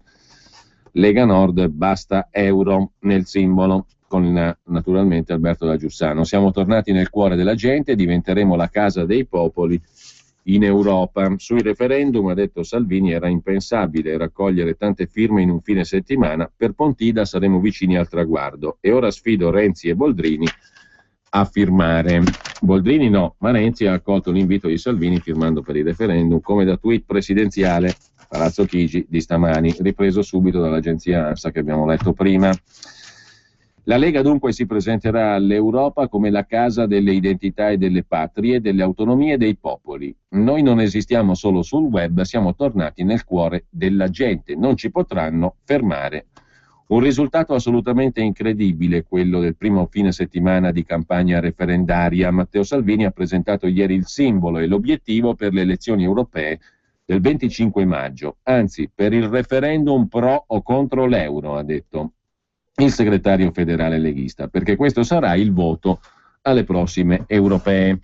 Al termine del Consiglio federale Salvini ha rimarcato la distanza che separa il Carroccio dalle altre forze politiche. Noi facciamo decine di iniziative parlando di moneta, di futuro, di lavoro, di speranza. La battaglia contro la moneta unica sarà presente anche nel simbolo con il quale la Lega comparirà sulla scheda elettorale. Una scelta inedita. Insieme ai simboli storici del movimento, il nome, Alberto da Giussano e il Sole delle Alpi, ci saranno anche i simboli accompagnati dalla scritta autonomie, diversi da regione a regione, dei movimenti autonomisti che decideranno di affiancare la Lega nella lotta contro l'euro e l'attuale Unione Europea. La prima differenza rispetto agli anni scorsi, ha sottolineato Salvini, è che anziché inserire il nome del segretario federale, diamo al simbolo una connotazione politica legata al futuro. Inserire lo slogan "Basta euro" per noi ha il significato di una sfida che ricorda quella di Davide contro Golia. L'euro gode del favore di Confindustria, sindacati, PD, Forza Italia, Grillo, tutti quelli che non hanno la forza né il coraggio di dire che fuori dall'euro riparte il lavoro. Inoltre aggiungiamo un'altra parola, autonomie, visto che ci presenteremo con convinzione in tutta Italia, da nord a sud, con liste forti di uomini e donne, e questa parola riassume le tante realtà che si sono avvicinate alla Lega in Sardegna, Sicilia, Tirolo, Puglia, nella stessa Roma, dove la prossima settimana aprirò una sede della Lega e allestiremo un gazebo per il referendum vicino al Colosseo, dice Salvini. Nella versione presentata ieri, nel simbolo è presente quello del movimento tirolese Freiheitlichen, ma altri accordi sono in programma con movimenti autonomisti da nord a sud. La Lega, ha detto Salvini, si presenta in Europa come casa delle identità, delle patrie, delle autonomie, dei popoli.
Due.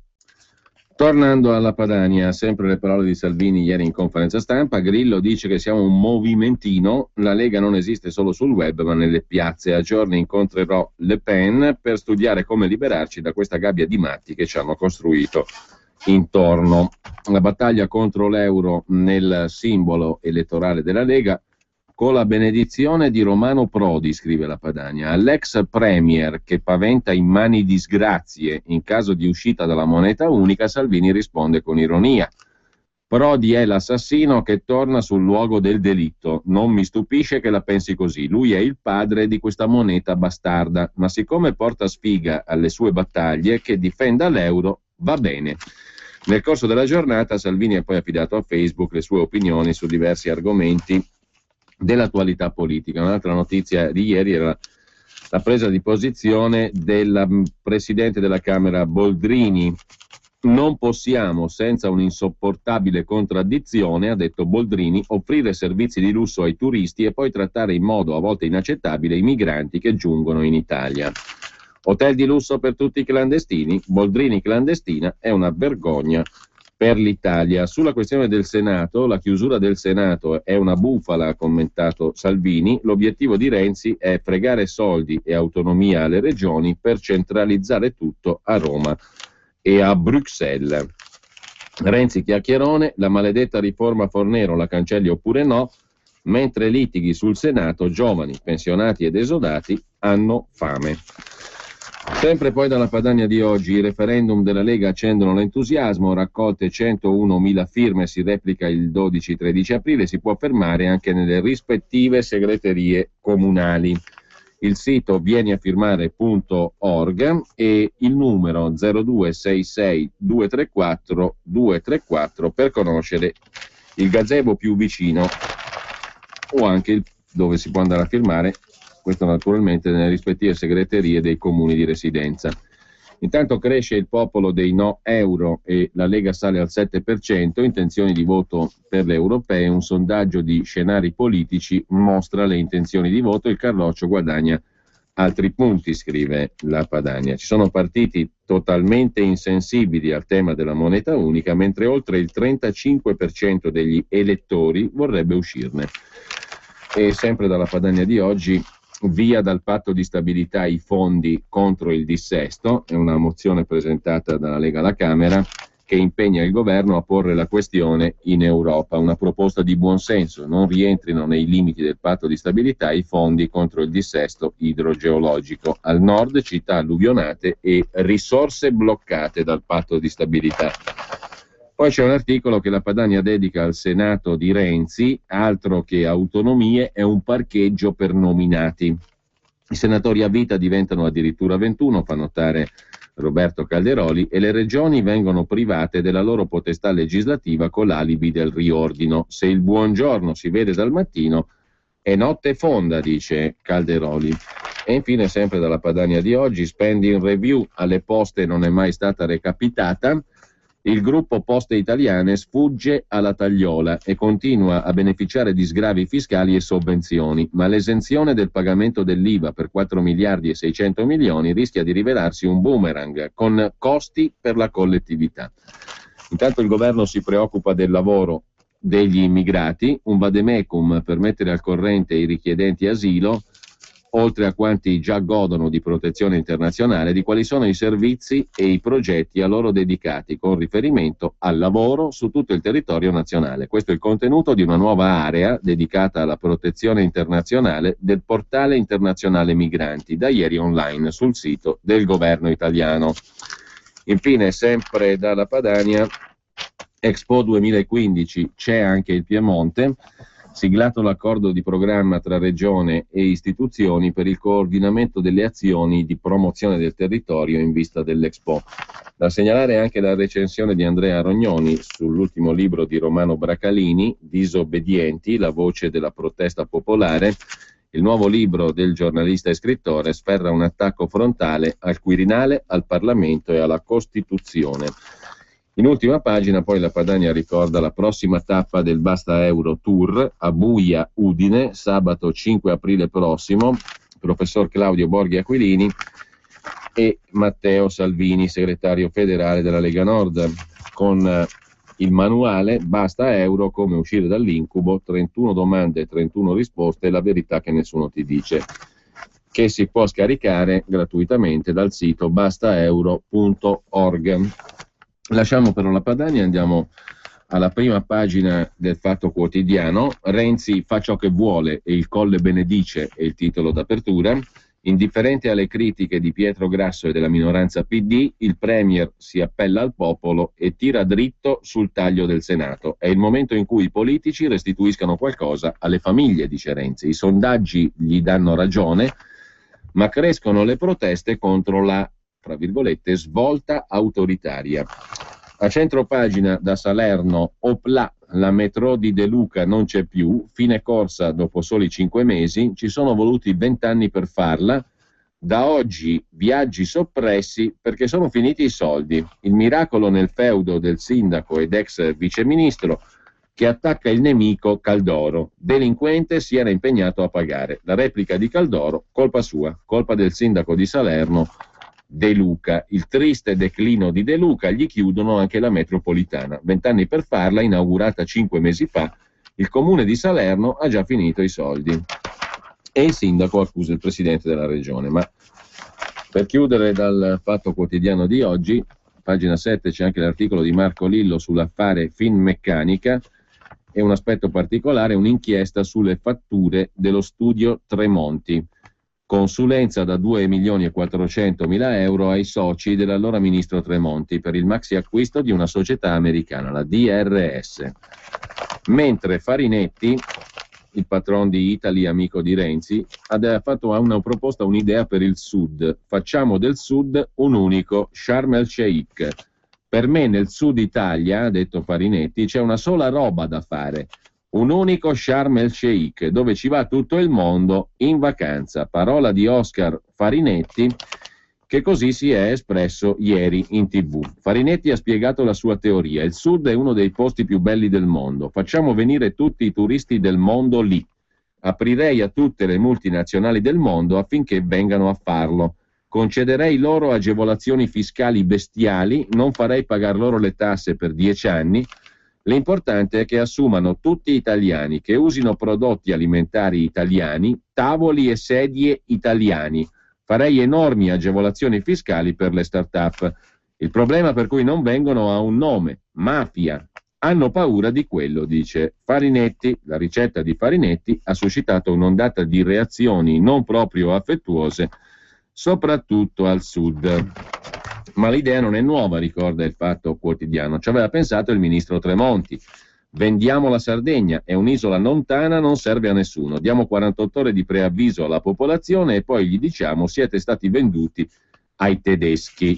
Piccolo particolare, non era il Tremonti vero, ma Corrado Guzzanti che scherzava. Farinetti no, scrive il Fatto Quotidiano, che lasciamo con un'ultima segnalazione da Reggio Calabria. I politici calabresi e la stampa, sputi, minacce di rovina, rotative ferme. In questo caso nel mirino finisce più o meno direttamente anche Renzi, perché il consigliere PD della regione Calabria, Demetrio Naccari, è indagato per un concorso sospetto. Quel giornalista dovrà vendersi un organo, disse Naccari. Quel giornalista si venderà gli organi, saprà perché si venderà un piede, hai capito? Lui sa perché si venderà la casa, ammesso che ce l'abbia, e anche il direttore. È il giugno del 2012 quando il consigliere regionale del Partito Democratico, Demetrio Naccari, renziano della Primora e papabile candidato a governatore della Calabria, commenta al telefono la pubblicazione di alcuni articoli del quotidiano di Calabria sull'inchiesta che lo vede indagato insieme alla moglie circa un concorso per il posto di dirigente medico nel reparto dermatologia degli ospedali riuniti. La moglie, Valeria Falcomatà, figlia dell'ex sindaco Italo, quel concorso l'ha vinto nel 2009. L'altra aspirante, ex dirigente facente funzioni, Maria Carmela Arcidiaco, aveva denunciato in procura il politico del PD e la moglie, consegnando ai magistrati anche le registrazioni di alcune conversazioni in cui la moglie dell'esponente calabrese renziano del PD, commentando la prima prova del concorso e la pubblicazione dei risultati parziali, avrebbe pronunciato la frase «il posto è mio e lo devo vincere». Per la procura quel concorso è stato truccato. Naccari e la moglie sono accusati di falso e di aver pilotato la scelta dei membri della commissione d'esame. Il PM Tenaglia ha notificato l'avviso di conclusione indagini e presto chiederà il processo. Le notizie apparse sul quotidiano della Calabria hanno infastidito il renziano, che all'epoca, 2009, era assessore nella giunta Loiero. Quel giornalista dovrà vendersi un organo. Lasciamo il Fatto e andiamo alla prima pagina del Secolo XIX. Alcol senza regole nella Movida di Genova, i divieti sono tutti scaduti, il sindaco in difficoltà, gli abitanti in rivolta, mini market aperti tutta la notte e tornano i venditori abusivi, sono decaduti gli ultimi divieti. Doria è contro le ordinanze ma non riesce a varare le nuove norme. La rabbia degli abitanti per la Movida senza regole. E sempre in scala genovese, alluvione, l'ex sindaca Vincenzi temeva le critiche e non chiuse le scuole, lo dice il grande accusatore dell'ex sindaca di Essina di Genova, Gambelli, che accusa tutti. Non chiudere le scuole fu una scelta tutta politica, il comune temeva una figuraccia, dice il manager Gambelli, che respinge le responsabilità sui 6 morti. Alcuni dirigenti non sono stati indagati, dice appunto il manager, che accusa invece l'ex sindaca, ex disaster manager del comune di Genova, Sandro Gambelli, che accusa anche la sindaca Vincenzi. E sempre dal primo piano del secolo XIX, 2 pareri all'anno a Dio CNEL, principe degli enti inutili, il commento di Marco Peschiera sulla abolizione del CNEL, Consiglio Nazionale Economia e Lavoro, che chiaramente è una delle cose sicuramente giuste della proposta di riforma costituzionale. Mentre c'è un'intervista anche al ministro Alfano, Silvio non attira più, siamo noi decisivi, guardare i sondaggi mica troppo. In ogni caso, per chiudere dalla prima pagina del secolo XIX di Genova, dove volano i nuovi paperoni, snobbata l'Italia tranne Roma, i ricchi emigrano a Londra e a Singapore. Non è tutta questione di paradisi fiscali, i milionari in fuga dal fisco stanno scegliendo nuove destinazioni dove trasferirsi in cerca di tasse meno alte sulla casa o su patrimoni e attività finanziarie. In testa alla classifica c'è la Gran Bretagna. Londra nel 2013 contava ben 339.200 paperoni, cioè individui con un patrimonio netto pari o superiore al $1 milione, prima casa esclusa. Ma lasciamo anche il quotidiano genovese, vediamo l'apertura de Il Giornale. Fuori i tromboni, titola il giornale, con le foto di Mario Monti, Stefano Rodotà, Gustavo Zagrebelsky, Pietro Grasso. Renzi conferma l'asse con Berlusconi e vara l'abolizione del Senato. Licenziati Grasso, Monti, gli intellettuali radical chic e anche mezzo PD. Il commento del direttore Alessandro Sallusti. Il governo ha varato ieri il disegno di legge per la riforma del Senato, di fatto l'abolizione, che dovrà mettere fine a sprechi di denaro, perdite di tempo, inefficienze. Una botta alla casta. Non mi faccio illusioni sul fatto che vada in porto. Perché diventi legge servono 2 passaggi alla Camera, 2 al Senato con maggioranze qualificate. Una missione impossibile, eppure oggi è ugualmente un bel giorno. La cosa ci deve mettere di buon umore sentire il premier Renzi in conferenza stampa rivendicare il patto con Berlusconi e mandare a quel paese i tromboni che paralizzano la Repubblica è fatto davvero nuovo, musica per le nostre orecchie, scrive Sallusti. Vittorio Feltri invece si occupa delle destre a confronto. Peccato Fini non era Marine Le Pen, c'era una volta una destra un po' becera, fascistoide, abbastanza razzista, che in Francia era rappresentata da Jean-Marie Le Pen, uomo duro e consapevole di doverlo essere perché il suo partito combatteva contro una maggioranza sinistroide dominante. In Italia lo stesso tipo di destra era capitanato da Almirante, che poi ha ceduto lo scettro a Fini. Peccato Fini non era la Le Pen, scrive Vittorio Feltri. A centropagina invece Fassino non ha una banca e neanche i soldi di Berlusconi, reato prescritto per BNL e Unipol. D'altronde cosa pretendeva Piero Fassino? I giudici di primo grado, che pure avevano condannato i fratelli Silvio e Paolo Berlusconi, scrive Luca Fazzo, per avere divulgato gli incauti entusiasmi telefonici di Fassino per la conquista da parte di Unipol della Banca Nazionale del Lavoro. I giudici lo avevano messo nero su bianco. Quella frase di Fassino, abbiamo una banca, pubblicata sul giornale, è significativa della capacità della sinistra di fare affari e mettersi a tavolino coi poteri forti, in aperto contrasto con la tradizione, se non di quel partito, quantomeno dell'orientamento del suo elettorato. Insomma, la fuga di notizie aveva alzato il velo sull'animo affaristico dei DS.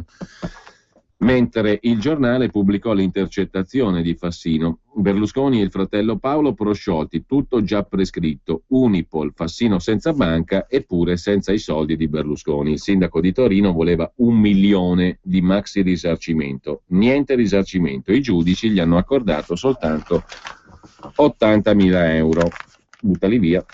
Sempre poi dalla prima pagina del giornale, protesta a San Pietro, salgo sul cupolone contro lo Stato che mi ha rovinato, lo racconta Magdi Cristiano Allam, parla un imprenditore che ha scalato il cupolone Di Finizio, Marcello Di Finizio, è sceso ieri dopo 2 giorni sulla Basilica di San Pietro, non è la prima volta. La protesta per la legge europea che costringe i proprietari di stabilimenti balneari a metterli all'asta. E sempre dalla prima pagina del giornale, soggetti smarriti, l'articolo di Paolo Bracalini su Rutelli, Pivetti e compagnia, la seconda vita dei politici esodati. Da Fini a Rutelli a Pecoraro Scanio, i politici finiti costretti a inventarsi un lavoro. Sono stati ministri, presidenti della Camera, leader onnipresenti in TV, sono spariti, ecco dove sono, da Pecoraro Scanio alla Pivetti. Il ripiego più gettonato, le associazioni. C'è chi, come Italo Bocchino, disinvolto, è andato a lavorare per l'imprenditore Alfredo Romeo, che era stato indagato con lui in un'inchiesta che è finita in nulla. E ci sono altri ex politici, appunto, che hanno scoperto la bellezza dell'attività privata. Comunque, sempre dalla prima pagina del giornale, a fondo pagina, l'ultima gaffe della presidente Boldrini: dichiara guerra al lusso ma vive da regina. Basta hotel sfarzosi, più centri per migranti, ha detto la presidente della Camera. Deve aver scambiato lo scoglio di Lampedusa con la reggia di Montecitorio. Laura Boldrini tiene una predica quaresimale come se fosse aggrappata all'ultimo lembo d'Europa e invece tuona dal trono più alto della casta. Contraddizioni in una nuvola di incenso. La regina lancia messaggi improntati al pauperismo, propone una filosofia tardo-sovietica, meno resort per turisti danarosi, più centri di accoglienza per migranti. Insomma, siamo all'ennesima variazione dell'intramontabile adagio anche i ricchi piangano. Nel palazzo, quello che lei presidia, la dieta è di là da venire. I tagli per ora fanno male al paese, ma lei vive da regina, scrive il giornale. L'Unità apre la sua prima pagina con questo titolo: c'era una volta il Senato. I senatori non saranno più eletti, non voteranno la fiducia. Renzi parla di svolta storica per la politica, anche Napolitano dice urgente superare il bicameralismo paritario. Con le interviste dell'Unità a Luciano Violante, l'impianto della riforma è condivisibile, ora servono contrappesi, i punti critici, la parità tra rappresentanti di regioni e comuni e, con l'Italicum, il rischio che un partito col 30% diventi il dominus. L'altra intervista è al ministro dell'Agricoltura Martina.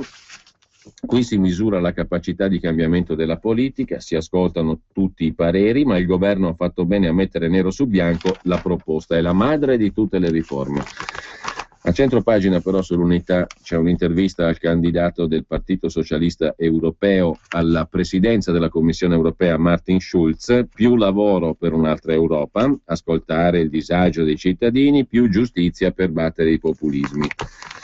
La vignetta di Staino: Parigi è sempre stata una città unica al mondo, adesso è unica anche in Francia, unica città tenuta dalla sinistra.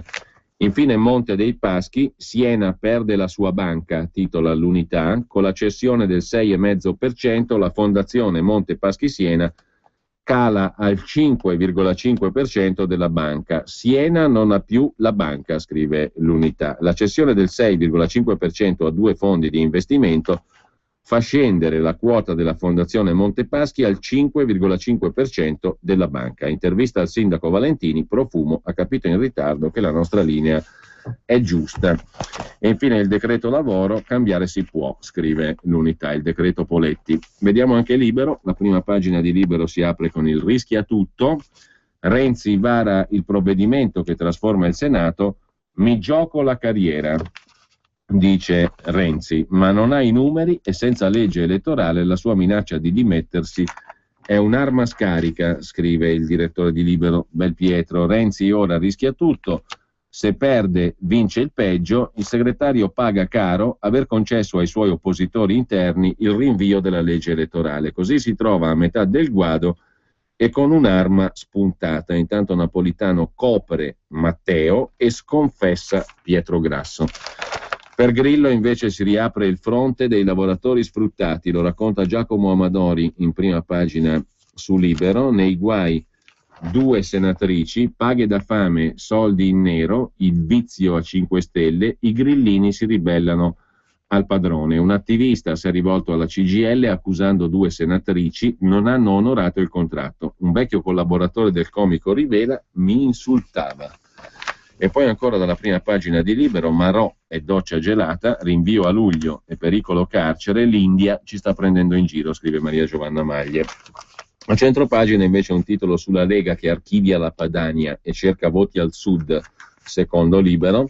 Cambia il simbolo, l'obiettivo non è più l'indipendenza ma l'uscita dall'euro, e questo francamente è un titolo bufala, diciamo così. Padania rottamata, nel simbolo della Lega spunta basta euro, logo modificato, niente slogan anti-sud e attacchi all'Unione Europea, così Salvini spera di superare il 4%, boom di firme per tassare le lucciole. Padania rottamata, lo dice Libero però, perché nello statuto della Lega rimangono le finalità originarie. Ad ogni modo, Gerardo D'Ambrosio, lo ricorda Filippo Pacci in prima pagina su Libero, è il pubblico ministero che salvò i democratici di sinistra da Tangentopoli. Il galantuomo organico, lo definisce Libero nel titolo.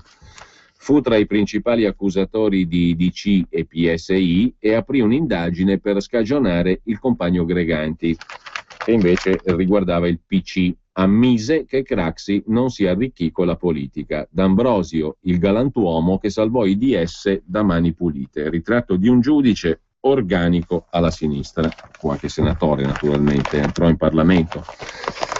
Il senso di Laura per il turismo, i clandestini in hotel a 5 stelle, titola ancora Libero, sull'incredibile intervento di Laura Boldrini, commentato da Francesco Borgonovo. A questo punto siamo curiosi. Ma Laura Boldrini si serve di un ghostwriter per scrivere i suoi interventi oppure li pensa da sé? Perché nel caso fosse vero che si avvale di un autore, si tratta sicuramente di qualcuno che la odia e cerca disperatamente di farle rimediare figure di palta. Peraltro riuscendoci. Prendiamo quel che è accaduto ieri. La presidentessa della Camera si è manifestata alla presentazione del rapporto Italia Decide 2014 dedicato al turismo. Questione sul tavolo: 30 anni fa il nostro paese era la prima scelta del turismo mondiale, ora è al 5° posto. Che fare? Qui interviene la Boldrini con l'evidente scopo di conquistare il Guinness dei primati della boiata, scrive Libero. Tanto per scaldarsi spara una delle sue supercazzole buoniste, sostenendo che l'Italia debba dare l'esempio di una cultura dell'accoglienza come nostro valore integrale a 360 gradi, che sappia misurarsi con la sfida della globalizzazione, che porta con sé, come è ovvio, anche maggiori opportunità di circolazione delle persone, non solo delle merci, dei capitali e delle informazioni. Al che le persone presenti cominciano a guardarsi stranite, domandandosi se la Boldrini abbia detto proprio questa frase e cominciando a sospettare di aver ingerito acido lisergico. Ma il meglio deve venire. Le politiche per il turismo, ha detto Boldrini, andrebbero pensate in integrato con le altre politiche rivolte all'accoglienza degli stranieri che vengono da noi, per ragioni di lavoro, studio, cura o alla ricerca di pace, diritti e sicurezza. Non possiamo, senza un'insopportabile contraddizione, offrire servizi di lusso ai turisti affluenti e poi trattare in modo a volte inaccettabile i migranti che giungono in Italia dalle parti meno fortunate del mondo, spesso in condizioni disperate. Libero riassume così: Boldrini, trattare i clandestini come turisti di lusso. E con ciò ci salutiamo da Libero, anzi c'è un ultimo titolo dedicato a Checco Zalone, che mette la grande bellezza in mutande e riceve attacchi furibondi da sinistra. La parodia fatta al personaggio del film di Sorrentino da parte di Checco Zalone. Il grande Zalone, scrive Libero. Checco veste i panni di Tony Servillo e del suo personaggio nel film, Jeff Gambardella, e a colpi di risate fa a pezzi la retorica chic sul film dell'Oscar. Lasciamo Libero, vediamo la prima pagina del Quotidiano Nazionale. Qui c'è il commento di Pier Francesco De Robertis sulle riforme. Finalmente si parte, buona riforma, buon punto di partenza, smuove le acque, corregge gli errori fatti 15 anni fa dalla sinistra per inseguire la Lega.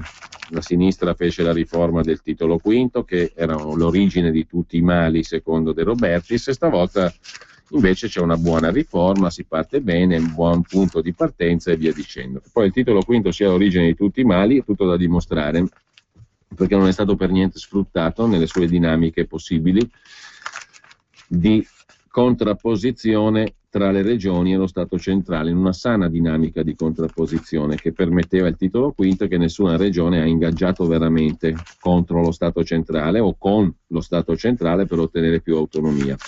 Ma ci sono 2 pagine dedicate dal Quotidiano Nazionale alla questione dell'euro e dell'Europa.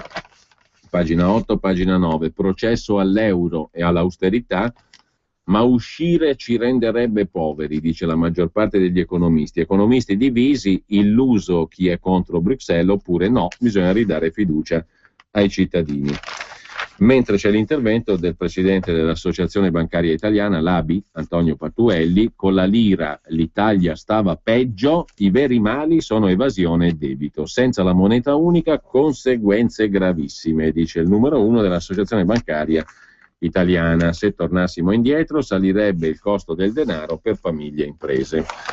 Per smentire questi luoghi comuni basta leggersi il libretto Basta Euro, bastaeuro.org, me lo potete scaricare e leggere facilissimamente. C'ha un pregio, si capisce, si comprende molto bene. Poi noi dobbiamo salutarci, oggi è volato il tempo. Poi vedremo se ci sono altri commenti alla notizia battuta dall'ANSA sulla base di un tweet mattutino del Presidente del Consiglio, per cui Renzi ha praticamente firmato per i quesiti referendari proposti dalla Lega, raccogliendo l'invito del segretario leghista Salvini. L'ANSA ha battuto la notizia stamani alle 6:40, qualche quotidiano online l'ha già ripresa praticamente da subito. Comunque buona mattina a tutti da Giulio Cainarca. La Regione Lombardia e Pentadent hanno a cuore il tuo sorriso. Per tutti i bambini fino a 14 anni